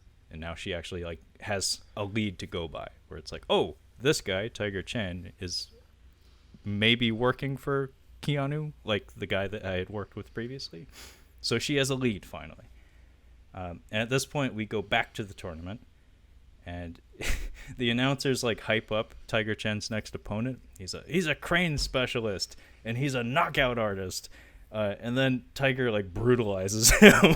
Just like punches him square in the chest and knocks him on his ass. And it needs to be said, this guy has an amazing mullet. Oh, it's pretty incredible. It's like, one of the most disgusting mullets I've ever seen. Like it's hideous. Gross. He looks like he's from the cast of Cats. Like that's what this looks like. When I saw him, I'm like, he looks like Mr. Mistopheles or something. Mr. Mephistopheles, the guy with the fireworks. Oh my goodness. Yeah, it was pretty bad. I wanted to say real quick. I appreciate. Long-winded is a word I would use to describe some of the Asian films I've seen, and that's Korean, Japanese, but I appreciate him not going too far into detail into the detective character. Like, she's exactly what she needs to be. Like, you can see her motivation, and she's working. We're not getting like two movies in one. Like, I feel like my problem with Ichi the Killer is that we get too much character development, and I just want to say I appreciated that in this film. Yeah, I did too. This movie is 105 minutes long, which is a compliment. Martial arts movies tend to be better if they're concise. And yeah, I did like that she's just kind of there to keep the plot moving. Yeah. Like I did, for instance, if this was an American film, I could easily see them giving her additional scenes where she's like getting drunk or something and is depressed because that one guy she was working with died and it's her fault, so we need to see that she's broken up about it. It's like, no, in China, we working professionals are all about our business. We get the job done regardless of who has to die. Yeah, right. I mean, that's part of why I was calling her Lady Cop, because from a practical standpoint, in terms of her utility towards the script, that's what she does. That's her role. She is a lady who is a cop. She's not a fully formed person, and I didn't need her to be. Yeah, right. But yeah, Tiger brutalizes the mulleted one who, if you need a visual to tip you off as to what he looks like, just look up like Eddie Guerrero from like 1997 or 98. But Chinese. Anyway, at this point, Tiger gets disqualified from the tournament because he is violating the spirit of competition, because he's very obviously just trying to hurt this guy as opposed to like have a friendly competition with him. Still don't quite know how that works in a fighting competition, but he must have done a move. I know that I don't know if they've eliminated it, but they were trying to eliminate a certain knee kick in MMA, and I think he does that kick here, and I think that's what I think he basically fucks this dude's knee. It's where you hyperextend the knee. I think it's called an oblique kick. I think you're right. John Jones does it. Like his entire gym does that, and yeah, it's like a piercing kick to the top of the kneecap. That'll fucking ruin you. It can ruin your career in one strike. Seriously. Yeah, it can make your leg bend in a way it's not meant to, and there's no you can't submit to that. It just happens, and it's like yeah. I think that if you were in a street fight or just in a self-defense class, I would just do the Bruce Lee. Fear the guy who's practiced one kick 10,000 times. If you can get that one kick down, you're good. You're golden. They're not chasing you, man. Like no, I mean if your buddy, if you're in a group and your buddy falls down on the ground with his knee pointing the wrong way, no, you don't want any of that. You don't even need it to be pointing the other way. You just need to have the feeling of that for a minute. Like, oh fuck, like that dude's not joking. Leave him alone. Yeah. Leave him alone. But yeah, he does something. He does. Bad. He does hit someone. He does hit the guy kind of like that. And there are some cracking noises and some joint locks involved. But yeah, the referee steps in. Is like, you disqualified. Like, get out of here. And it's funny because the interviewer runs up to Tiger Chen and she's like, "Is it true, Tiger Chen, that you are possessed?" Like yeah, they're like, "This is totally not how he started out. He must be possessed or something." I like the two commentators. I wish that we had more of them. Yeah. The old guy was really funny. Yeah. They're like, "Yeah, I think he's possessed." And they're like, "Go ask him if he's possessed." And she's like, "Are you possessed?"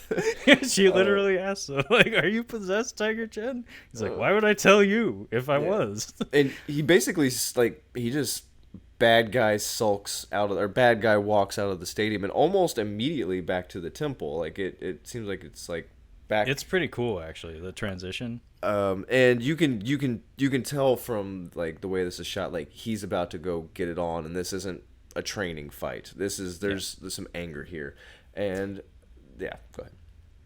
I just wanted to point out that another cute thing that I only noticed because I had the movie on in the background before we went on the air was his attire. It starts out like white. Yeah, it's white, then it's black and white, and now he's in his black phase. Yeah, he's straight up all black. It's a cute little aesthetic choice that it's there if you notice it. If you don't, I picked up on it when he's fighting. Yeah. I mean, especially when he's all black, it's like it's pretty obvious. Well, the yin and yang, like his master is wearing all white, and then he's fighting in all black at this point. Yeah, terrifying shot of Keanu Reeves screaming into the camera. By the way, yeah, that was kind of creepy. That was pretty fucking cool. I was like, I'm sure he had a lot of fun doing that because that was legit scary. Yeah. Look that shot up if you're gonna look up the first major fight in this movie and look up that shot of him screaming. He needed to be over the top in this. He's too subdued. Like he's just too reserved in this role. Like he's just trying to play very stoic and scary. I think if he would have just gone a little over the top with it, it could have been a bit more fun for him. Because like you said with that where he just screams at the TV, I'm like that was kind of scary. I'm like maybe he should have gone a little bit over the top with it. It's funny. I actually misremembered part of this movie. I've only seen this movie twice now, and the first time I watched it, I seem to recall like writing an additional plot element in there, maybe because I was bored or something, where Keanu was actually like possessed or was like some sort of supernatural something or other. Well, let's. I think you might be onto something because let's talk about this fight now with his master because there's something interesting that happens here. Yeah, you wanna introduce us to it because it's kind of cool. He just like storms into the room and the master's actually like he sees the tournament fight on the TV and he goes home and he immediately starts like warming up. Yeah. He's like he's coming like today's the day. It's like I told him one too many times to meditate. I guess today's reckoning. Yeah, and. Yeah, we get a fight between these two guys. It's not a fight. It's really Tiger trying to punch his master. And this is a good, 3 or 4 minutes of back and forth. He barely touches his master. And it appears as that the master is still the master. The teacher is still the master. And they go back and forth for a while. This choreography wasn't incredible. Like I didn't care for it. It was really close up. We didn't get full body shots. It was most 75-year-old man. Yeah, I mean, like you said, compared to the first fight, or the first tiger fight, which was really good. But this is, this wasn't that great. But he ends up getting a strike on his master, but then his master uses he harnesses like almost Hadouken, like a fireball, except it's he uses it's like an energy punch, and you can see it actually move his stomach, so he doesn't actually touch him, and he throws some kind of force at him, and gets him in the stomach area, and it knocks him back a few feet, and takes him to his knees. They end up stop fighting, and they have an exchange. I don't remember what the exchange was really. I just know that they are not leaving on good terms right now. Yeah, actually, it's kind of neat because the master basically tells him, like, you're walking a path right now. You are free to walk that path. So he's leaving the choice up to him. It's like, part of what makes this scene pretty good, and this is actually something I could see easily getting bungled in a Hollywood script, is that there's no dialogue during the fight. No. In fact, the sound is dropped out, and it's all just music and watching them move. And that's part of what makes it kind of a striking scene, is also the fact that the master is not fighting him. He's dancing with him, basically. He's deflecting everything. He's redirecting everything. He's not trying to hurt him. But clearly Tiger Chen is trying to hurt him, which makes for an interesting structure to the choreography, because you have one person who is engaged but is clearly does not have the same objective. And it feels like a 360. I don't know if we kind of do like a U shape where we're going like back and forth, but it felt kind of like we were doing a 360 through this fight. Yeah, we haven't mentioned the camera work in these fights, but it's very fluid, it's like Steadicam shots, but it's a very floaty camera that's very elegant, and it follows action very tightly for the most part. In the fight scenes that happen in that booth, like the room with the mirror, I found the camera work in there to be the most engaging, because they have enough real estate to work with where they can pull it all the way back, and they get the framing just right where it's like you can see everybody head to toe, but they don't look like midgets. Which is really important because a lot of these guys actually are very tiny, very short. And it does rob some of the impact of some of the blows. But the editing in this scene is it's pretty good. It's pretty good. It's a bit snappier, I think, because again, 75-year-old guy, but he acquits himself quite well though. He definitely performs. Master sends him on his way and says, this is your path to walk. I'm not going to stop you either way. I'll be here, maybe, if the temple doesn't get bulldozed. But Tiger starts puking on his way out. It's very little. It's important to know it's very little. It's just very little bit. And he wasn't, as we'll see later, he wasn't completely knocked down by this, but it's just enough to like stop him in his tracks, but he's able to keep going. And I thought he was puking up something, and it was not. You know what I mean? I think the first time I watched this, that's how I read it as well. So I think like something was being expelled from him. Like, you have something in you, and I'm like, he's almost like showing him, like, look. It's like a purification almost. Yeah. Like but it doesn't. The Hadouken like cleared his system in some fashion. It's like it's in you. Like, you can get it out of you, but it's not out yet. But you need to see that it is in you. And yeah, I thought that was an interesting shot. I thought that was kind of neat, and how it plays out in the film is kind of cool. So we find out, I think after this, that the temple is not going to be preserved, and he goes to see his girlfriend at the office, and she's kind of ignoring him. She doesn't have good body language with him right now. He's like, why, what's going on? She's like, yeah, it's not gonna be preserved. And he's like, why, what the fuck for? And they're like, because you got disqualified, dude. Like, this isn't, like, how is this supposed to, you're trying to say that this temple represents this art of, like, the art of Tai Chi, and it's very important. He's like, well, this isn't that. This isn't what that. This doesn't represent that, motherfucker. And he's just like, who did this? And he's like, my mean lady boss, basically. Who's right over there. Right over there. And he storms in there, And she tells him, like, look, dude, it's just not gonna happen. Like, you fucked up, and we're gonna tear it down. So yeah, and he takes off in a huff, and it's actually kind of a cool shot because like he's storming out of the office. The hottie's like, "Where are you going? What are you doing?" And he like has no time for her. He actually like pulls out the phone. No time.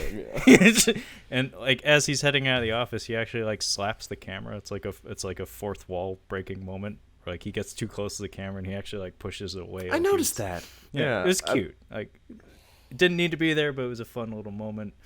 And he calls Keanu and demands a fight. Like for the first time, he's like, "I need a fight." This is my favorite Keanu line in the whole movie. What's that? What was I'll your get favorite? you a fight. It's just like he's like, "I want to fight." He's like, "I'll get you a fight," and that's the whole conversation they have. Yeah, deep stuff. Yeah. It just needs to be said that at this point, Lady Cop has contacted Tiger Chen. Yes, she has. He's not working with her yet, but she's planted the seeds. She's planting some seeds, yeah. Yeah, and then she's gonna fuck the flower. He does call her out. He called like she says who she is, and he's sitting there talking to her. He's like, HBOC. He's like, it's Hong Kong, right? And You're she's a like, long way from Hong Kong. yeah. He's like, this. He's like, he knows it's not in her jurisdiction, so he's like, well, there's nothing you can really do. So he just walks off to his. And she gives a look like, yeah, you got me there. Chinese like when we're not in the slums, but when we're not presented with a nice place to live, I don't know what constitutes a place to live over there. Like they're outside his apartment. I'm like, that's an apartment. I don't even know what that building is. It's very confusing. I don't understand. It looked like the back entrance to a really sleazy fish store. Exactly. That's you could not have made it any more perfect. Yes, that is exactly what it looks like. And I'm like, that's his apartment? Like, yeah, he looks like he's going into like a barn supply store or something, like the back entrance. On the catching up on Blu-ray we did not too long ago, I mentioned a movie called Big Brother. It's a Donnie Yen movie that came out last year.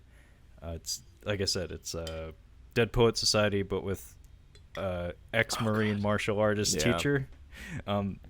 There are some important things in there, like small details that probably mean nothing to a Chinese audience, but for an outsider, it's like eye-opening. Because several of the characters, I mean, it takes place at a high school, and a big part of the plot is dealing with the student body and their relationship to Donnie and their new teacher. When we get to see these high school students in their homes and seeing what those homes look like, it's like, oh, I've lived a blessed life. Like, holy shit.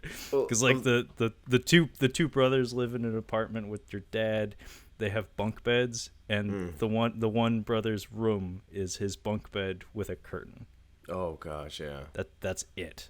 That's not great. That's not great. And dad lives in the living room that is 2 feet from said bunk bed. And it's like, that's normal. And this tenement building has like 500 people in it. Oh gosh. Yeah, it's eye-opening. Anyway, shirtless fight. Shirts are off because Tiger Chen has abs and he needs people to know it. By the way, he has a gigantic palm imprint bruise on his sternum now, thanks to his master and the lesson he taught him. So the shirtless fight is a bait and switch. It's not a fight. This gigantic Russian fella it's funny because when I first saw him, I was like, is that Silvio Simac? And then when he went down like a bitch, I was like, that can't be him. And then I looked it up, and I was like, oh, that was him. So Silvio Simac is Croatian, and his physical attributes are unmistakable. Like, as soon as you see him, it's like, yeah, that's Silvio.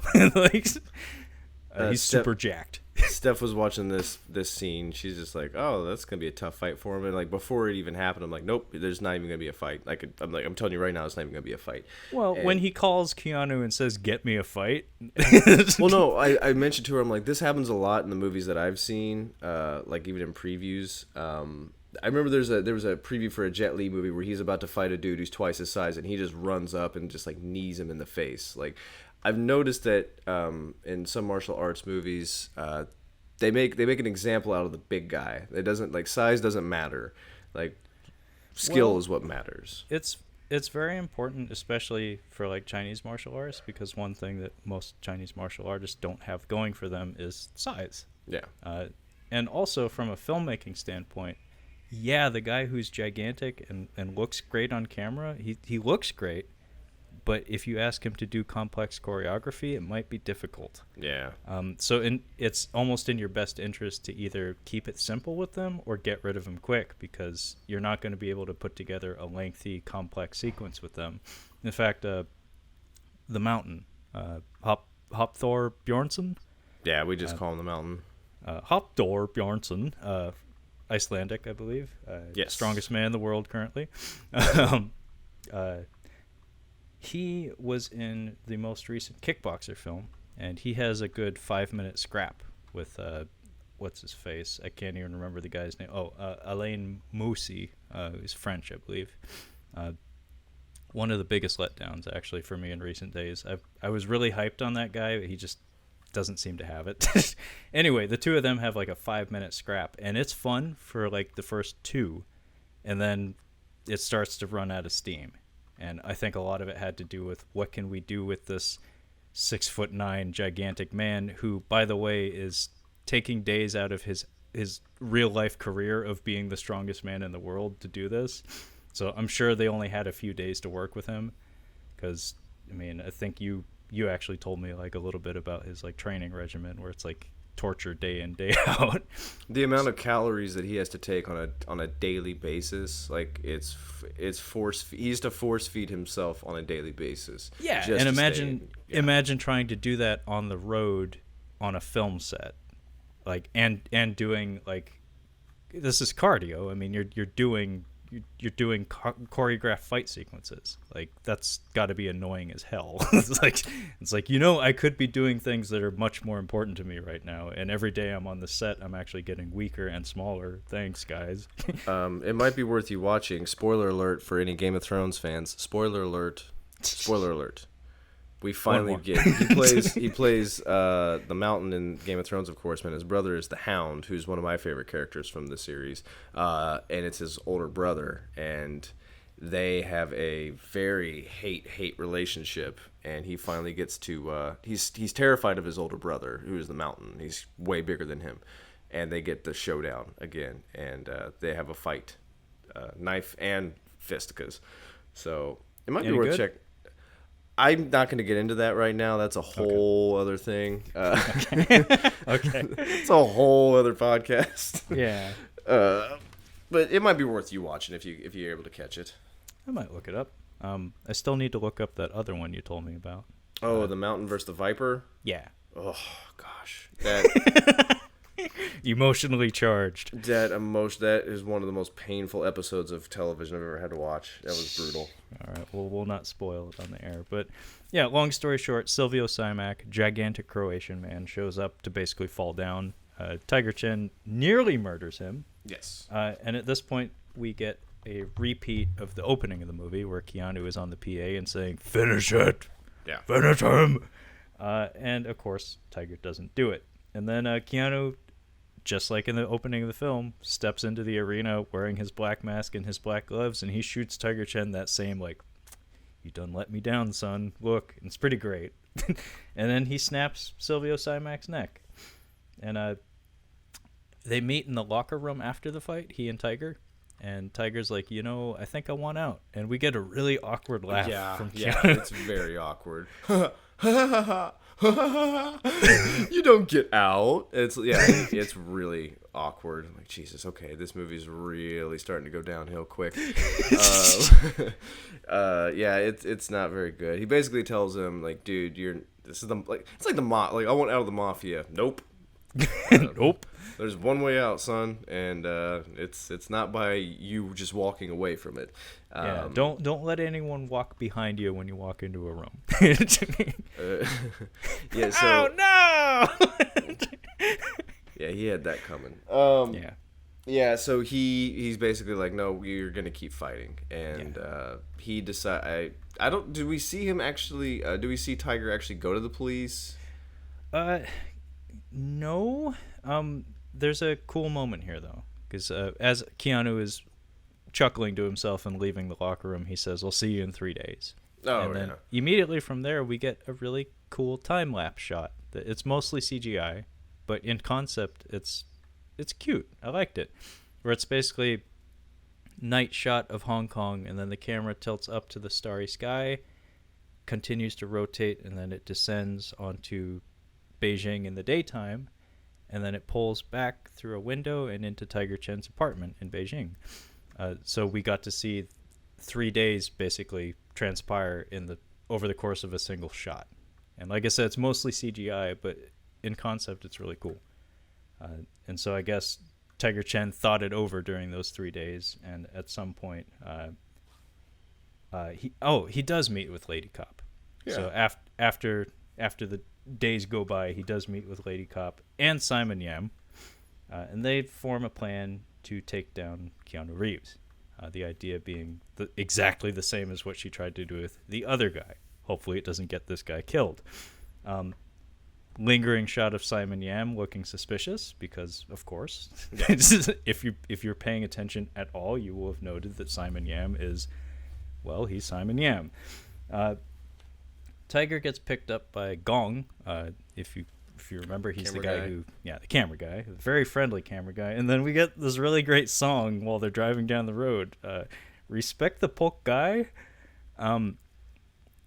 I can't be certain of direct translation, but Polk guy in Cantonese, whenever I see it subtitled, is like bastard or like son of a bitch. It's a bad word. Gotcha. It's something you call like that son of a bitch, and it's something that I hear my friend who speaks Cantonese say when she's talking about people she doesn't like. But yeah, the song is "Respect the Polk guy," and then I don't know if it was intentional, but Gong singing along with it is completely out of sync. I think it's intentional, and it makes it a really good scene because it's kind of like, it's very charming. Because Tiger's kind of just like what the fuck, dude. But the car's being tailed by Lady Cop. Not Xingza, not Xingcha. That's the hot lady. The hot lady is the other one. The Lady Cop is following, and she's got a GPS tracker on his phone, it looks like. Yeah. And Keanu calls up Tiger. He's like, "Hey, can you hand the phone over to what's his face?" And he's just like, "There's nothing on the other end." You go, "Okay, boss, got it." And he just throws his phone out the window. It's pretty great. And he just shoots him a look like, you know why. And Lady Cop, they keep driving on. Lady Cop's like losing the GPS signal. She looks down. She's like, "I just passed it. Like, his phone's right here. It stopped." And then bam, she just gets hit by a truck. Yeah, and I was like, "Lady Cop, you suck at driving." No. I said the same thing, and my girlfriend's like, no. She was on the right side of the road. That truck was on the wrong side of the road. But I was like, yeah, I did. It was hard to. It looked like she just wrecked. I'm like, I think she just fucked up because she was distracted driving. She was not looking where she was going. She would have seen that the guy was in her. Yeah, seen that the guy was in her lane. But no, she was too preoccupied with the GPS thing. By the way, this car wreck that she's in, she's dead or paralyzed or not walking. She is chunky salsa after this. This is a fucking car wreck. Like, this is bad. Yeah, there's no getting up. Yeah, she would be a human water balloon that did not survive the crash. Best case scenario, she's broken several bones and has a concussion. Like, she's not getting up and doing what she does next, which is the truck driver goes down there to get her out of the car, and come to find out he's a bad truck driver and starts choking her, and she shoots him in the. We get a cool chest. Good squibs. Yeah, tasty squibs. Yeah. Tasty squibs. 3 of them too. I let an audible. I'm like, fuck. Okay, that was pretty good. They spared no expense when it came to the squibs. Yeah, that's actually what was kind of shocking. Is in terms of like on-screen bloodletting, there isn't much in this movie. But this is the only instance in which someone is shot on film in this movie, and it's pretty tasty. It's like juicy. I wanted more of that. But yeah, she survives, and now she's like trying to contact the police station because she's like, shit's going bad. We need to fix it. And at this point, I think we cut to Simon Yam and Keanu Reeves having a very brief exchange is actually kind of funny, where Keanu's like, "Is she dead?" And Simon's like, "Yeah, boss, she's dead." Yeah. And he's like, "Good, enjoy your evening." And he just like walks past him. It's like, can't be bothered with the small details. And then this is when the hype package, the hype video, gets played. And this is where, I guess, the last shoe that can be dropped in this film gets dropped, where Tiger Chen is gearing himself up for his next fight. There's more bamboo. And then to hype up the crowd, they put up on this big movie screen like a hype package of Tiger Chen. And we get to see like every moment of his life that we've seen over the course of the movie so far played back for us, including like footage from his childhood and stuff. So basically, we're watching a movie within a movie. So his entire life, all the fights he's had, all of his personal developments and declines have been packaged in like a reality TV format that's being streamed online. And his face is supposed to communicate something. I guess he's upset. Yeah, I mean, shocked or just confused. One of those emotions. Something like that. The title for this hype video is Journey into Darkness. And I think Keanu says the phrase, "We want to see the loss of innocence."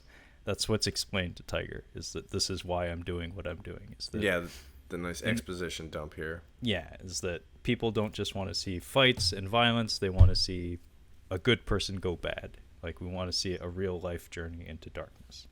And he's not wrong. I mean, reality TV does exist. I don't know that anybody's ever attempted to do a reality TV martial arts show except for The Ultimate Fighter. But that just mostly involves drunk people. who aren't eating regularly. Yeah, trying to make weight while getting drunk regularly and living in a house with far too much testosterone. Way too much testosterone. And then this is like the most bittersweet element of this movie. The hot lady with the robot voice introduces the two fighters. It is Tiger Chen and Iko Uwais, who is a Indonesian fella who, by this time, I think the raid came out 2011, 2010, around there. So it was and Merantau like a year or two before that. So he was a rising star at this point. He was a known quantity. Major get for this movie, because this is now he's like approaching household name kind of status. Like, he's a big fucking deal now. But at this point, it's like, holy shit, that's the guy from the raid. And then this turns out to be another non-fight. Yeah, it's like, God damn it. It's like, you got like arguably the most talented guy out there right now, and you didn't do anything with him. So he shows up, he looks fucking...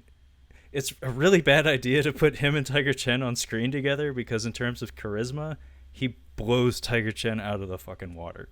Because he's got like a very expressive face. He has like a very distinct way of moving, because silat is not something that you see in movies very often. He's the total package, like top to bottom. And the entire fight consists of him chasing Tiger Chen around, and Tiger Chen saying, "I don't want to fight you. I won't fight you. I won't fight you." And he keeps pointing at Keanu, "I'll fight you." Yeah.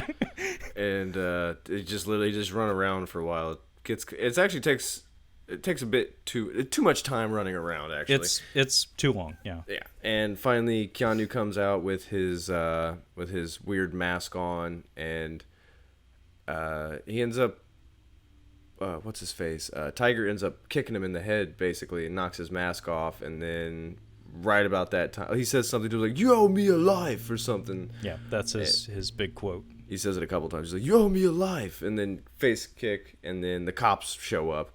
I do like the hot announcer lady's demeanor when the cops show up on her. She's just like raises an eyebrow and kind of smiles like, "What?" Whatever. Whatever, bro. They catch the main inspector who was at this place. Simon Yam gets arrested. Obviously. Yeah. And go ahead. Main thing to take away is that Keanu loses his mask, and I think the entire point of him having that mask, other than he thought it looked cool, was that it hides him whenever he needs to step in front of the camera. So he can't be implicated in anything. So now the live stream has captured him, and I'm guessing because the police are involved and they were monitoring said live stream, now they have their proof. So now he's like legitimately wanted as opposed to just like suspected. Yeah. So he's fucked, and he knows it, and he storms off in a huff. Tiger gets put into a cop car, and they're like, everything will be all right. And then we get an embarrassing shot of, I think it's supposed to be Keanu swimming from Hong Kong to Beijing. I guess?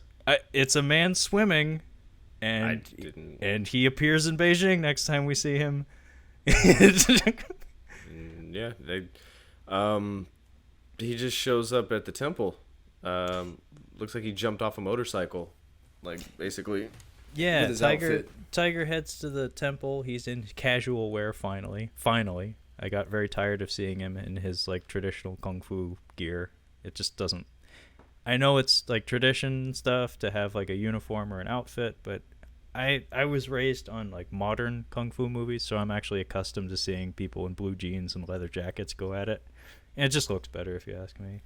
So he's in casual wear. He goes to the temple to pay respects, I guess. He brings a statue of some Chinese deity or historical figure. I actually don't know the name, but you see him in a lot of places, like a lot of new businesses and things along those lines. It's like a protector, I guess. Good luck charm, kind of. Good luck charm, I can see that. Yeah, he drops it off at the temple. And when he's on his way out, though, Keanu steps in, and he's also in casual wear, finally. Throughout the entire movie, he was wearing, like, snazzy suits and stuff. And he just steps out from around a corner and rushes at Tiger Chen and says, "You owe me a life," for, like, the second of 3 times he says that in this movie. And then, final battle. Yeah, let's put it this way. Tiger has beat every discipline of martial art in China and other places. Now he's going to fight the boss, a 41-year-old Keanu Reeves who can't lift his leg higher than his hip in this fight. It is bad. And I'm sitting there watching it with Steph. I'm like, this is the final fight. If this is anything like Japan, this is going to be 10 minutes long. And I'm like, please don't be 10 minutes long, because I'm sorry. Keanu, if you're listening, we love you. We adore you. We adore you. There's a reason we are devoting an entire month of our lives to you. But what was your reasoning? I know you have to. You're the villain. You have to be the last person that the hero sees. But was there no other option for him to do a final boss fight? I hate to say it, but I actually prefer doing it this way than if they had done it some other way. Like, there are many ways to structure a final boss fight. One is you have the final boss be feeble. So instead of you fighting him directly, he throws other people at you, and then when you get through them, you just like have that moment where he's like all his defenses are down, he's pathetic, and then you show him mercy or something. It's like, this isn't going to be a fight because he's not a challenge for me. In this fashion, though, you have a contest between 2 guys with, it looked like very little doubling. I think I only caught 1 shot, like maybe 1 instance where it wasn't Keanu in the frame. So he did almost everything, if not everything, himself. And that's admirable. But yeah, in terms of matching the spectacle of what came before, there was just no way they could do it, not with him involved. And it's also like a weird dynamic, because when Keanu's a tall guy. He's 6'1", yeah. Yeah, he's pretty tall, and it's really strange seeing him. Despite that, it's very strange seeing him portrayed as the bigger, stronger person in a fight. Yeah. It's just not something that gets done too often in like his Hollywood movies. But in this one, over Tiger. Because of the size disparity, they were kind of forced to make it seem like he was dramatically stronger than Tiger Chen. And to the point that he was actually moving like an agent from the Matrix movies. Yeah. Which is really funny, especially since Yuan Wu Ping was the same choreographer who worked on those movies. So it's like maybe he took some notes from his work, his dealings with Hugo Weaving, and was just like, what if we just take this page and teach it to Keanu? Well, I was thinking you could have done like a Gladiator where he like injures him Like he's not fighting fair, basically. Like he like shoots him in the leg or something, or breaks his hand. They really could have done something like that, where he fights very dirty, or he has a weapon, or I mean, there's plenty of dust and dirt everywhere. He could have been throwing shit in his eyes. Yeah, yeah, it was poorly executed. It was poorly thought out, poorly executed. It was also, the wire work was more apparent than elsewhere. I mean, there is wire work in almost every fight in the movie, but it's less apparent. It's subtle, but I like being able to notice it. That there's like Crouching Tiger, Hidden Dragon is a complete, like, the wire work in that is completely different, where it's blatant. It's a different style of film. It's actually a different genre. Yeah. Wuxia is something else. But the actual wire work itself, I like being able to notice it, but I don't want to like have it like, oh my gosh, that's wire work. Like The Matrix, where you can see it clearly happening when he fights Lawrence Fishburne that first time. Yeah, of course. Yeah. It's funny. There's as many good wire gags as there are bad ones in this. Like, one that I really liked was I think like Tiger kicks off of him and attempts to like put some distance between the two of them. So like he's midair and like he kicks off of Keanu's chest and is like flying backwards. And Keanu actually like grabs him by the ankles and like yanks him back down to the ground. It's like, that's pretty fucking cool. Not at all realistic, but whatever. And then there's a really lame one where like Keanu wheelbarrows him, so he like picks him up by the ankles again, and like he lifts him up off the ground, so his head is facing, like the top of his head is facing the ground. And then he like gives him a front kick to the back, and it makes him go flying like 20 feet. It's like, that didn't look like that forceful a kick. Keanu does some fun acting here, though. His crazy face made me laugh so hard. Because there's a part where, like, halfway through the fight, so the rhythm of the fight is the first half of it, Keanu is utterly dominant. He's just too big and strong. And there's some good handwork in here. And Keanu's just beating ass, basically. And then halfway through, again, be like water. It's the Bruce Lee thing where you adapt. So Tiger Chen adapts his game plan, starts doing strictly more Tai Chi-oriented movements, starts to get the better of Keanu. But right before that transition point, like, there's a moment where Tiger Chen is frustrated and he's starting to like lean into that dark side vibe again. And he has Keanu on the ground. And he's like, punch him in the face. Like, and there aren't a whole lot of instances where people get punched in the face in this movie. It's kind of weird. It's mostly like palm strikes and like strikes to the chest and stuff. But he's like wailing on him on the face, and Keanu's like laughing at him with this big dopey smile, going, ah! And it's like, whoa, that's a crazy face. That is a crazy face. But yeah, the conclusion of the fight, though, is Keanu tells Tiger Chen, "You're nothing." Not before he tells him one more time that you owe me a life. And Tiger actually just like whispers to himself, "I am nothing." And it's like, oh, that's that like Zen kind of concept of like harmony within yourself leads to strength and like inner peace and stuff. And then he does a double Hadouken on Keanu. So the same move that his master did to him, but with both palms. And instead of falling on one knee and puking a bit, Keanu like just spazzes out, has a seizure, and dies. Yeah, he just dies from this, and that leads me to believe that this move is killing the evil, or I guess that's kind of how I interpreted it the first time I watched it. Second time I just was like, oh, he did a thing. He had too much. The thing was that Keanu had too much in him, and that's what killed him. That's why I think you could interpret it that way. But Master is proud of this. And what I think is kind of funny is that so the temple is saved now, despite the fact that a foreigner died there, or was killed there. I was like, oh shit! Like nobody cares about that. It's okay, that'll increase the property value.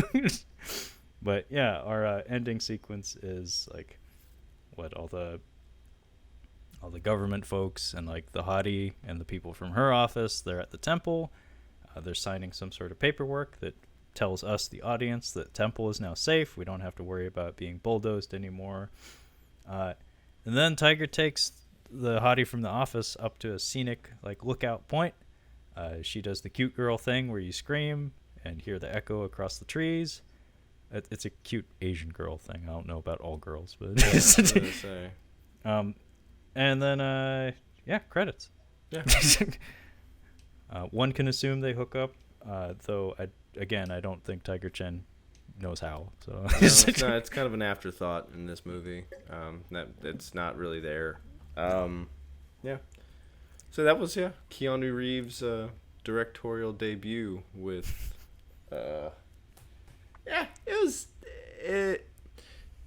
It's better than I thought it was gonna be. It's not a terrible movie. As far as fight movies go, I found it more engaging than some of the things you've had me watch. Looking at you, Undisputed 2. I think it's worth watching just because it's, a Keanu Reeves movie, and it's pretty well done. There's definitely problems with it, though. I think like the strongest thing it has going for it actually is aesthetics. Yeah. Like, it's a handsome film in a lot of ways. It is a handsome film, yeah. Like, the camera work is good. A lot of attention was put towards the lighting and set construction, because actually a lot of pretty much anytime you're seeing wires, except for maybe the temple, it was on a constructed set, and that's a huge boon when you're doing a fight choreography intensive movie, because you need time to do those scenes correctly. And if you have a closed set where you can just take down walls and readjust lights and set up wire rigs without having to bring in cranes and shit, like that's huge. So you are doing it right, basically. So yeah, I think from a production standpoint, it's actually a pretty solid movie. The script is really basic stuff. It's very archetypal in a lot of ways. It's like the prototypical martial arts journey. There's a movie called was it Fatal Contact. It's a Wu Jing movie. He's the guy that's in those Wolf Warrior movies that made all of the money in China. We're talking billions of dollars. Anyway, he's a martial artist that I did not expect to go anywhere. He became the biggest star in China right now. The plot of it is about a martial artist that's on the Olympic team, the wushu team, and he meets a girl in the big city, and she lures him into doing underground fighting so they can get paid. And the whole plot of the movie is about this good country boy getting taken to the big city and drained for all he's worth, and it's actually a very dark story that doesn't have the positive notes that this one has. There's also a Channing Tatum movie called Fighting that had I swear they actually stole the plot from Fatal Contact. The movie sucks. Fighting does, rather. I watched it because I was curious. But yeah, what the point I'm trying to drive home is that there are a lot of stories very similar to this, but this one does it well enough that it's it justifies its existence. It should have made a little bit more money. I don't know why it didn't make more money. It needed a better fight at the end, I can tell you that much. But yeah, I'm not sure why it did so bad. Yeah, I don't know why either, but I'm sure a lot of it had to do with marketing. And again, Tiger Chen, he's kind of a thing now, but at the time, I don't think his name carried any weight even in China. Gotcha. It's we're trying to make this a next big thing kind of movie, Steven Seagal is above the law. Nah. Steven Seagal is above the law. That's the best title structure there's ever been. So and so is the title of the movie, but it was not above the law. It was failure to launch. But I don't know. I'm glad it exists. I'm glad Keanu gave his buddy Tiger Chen a gift. And by the way, I skimmed the IMDb for John Wick 3. Tiger Chen's in there. Oh, nice. And Silvio Simac, the big guy that didn't do anything. Yuri, the guy who's did nothing.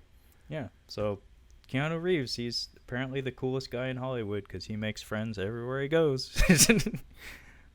Anyway, thank you for joining us as we caught up on Man of Tai Chi. I believe next week will be the conclusion of our Catching Up on Keanu month. And Kyle, what will you be having me watch? I'm going to let you watch a little Japanese gym called 47 Ronin. I don't know much about it. I do know the original story. Yeah, I'm sure you do. I seriously doubt that the title bears any resemblance to the original story, but fun fact, the movie came out the same year as Man of Tai Chi, so I guess we'll see which one scratches our Keanu itch better. Yeah. That being said, thanks for joining us. Until next time. See ya.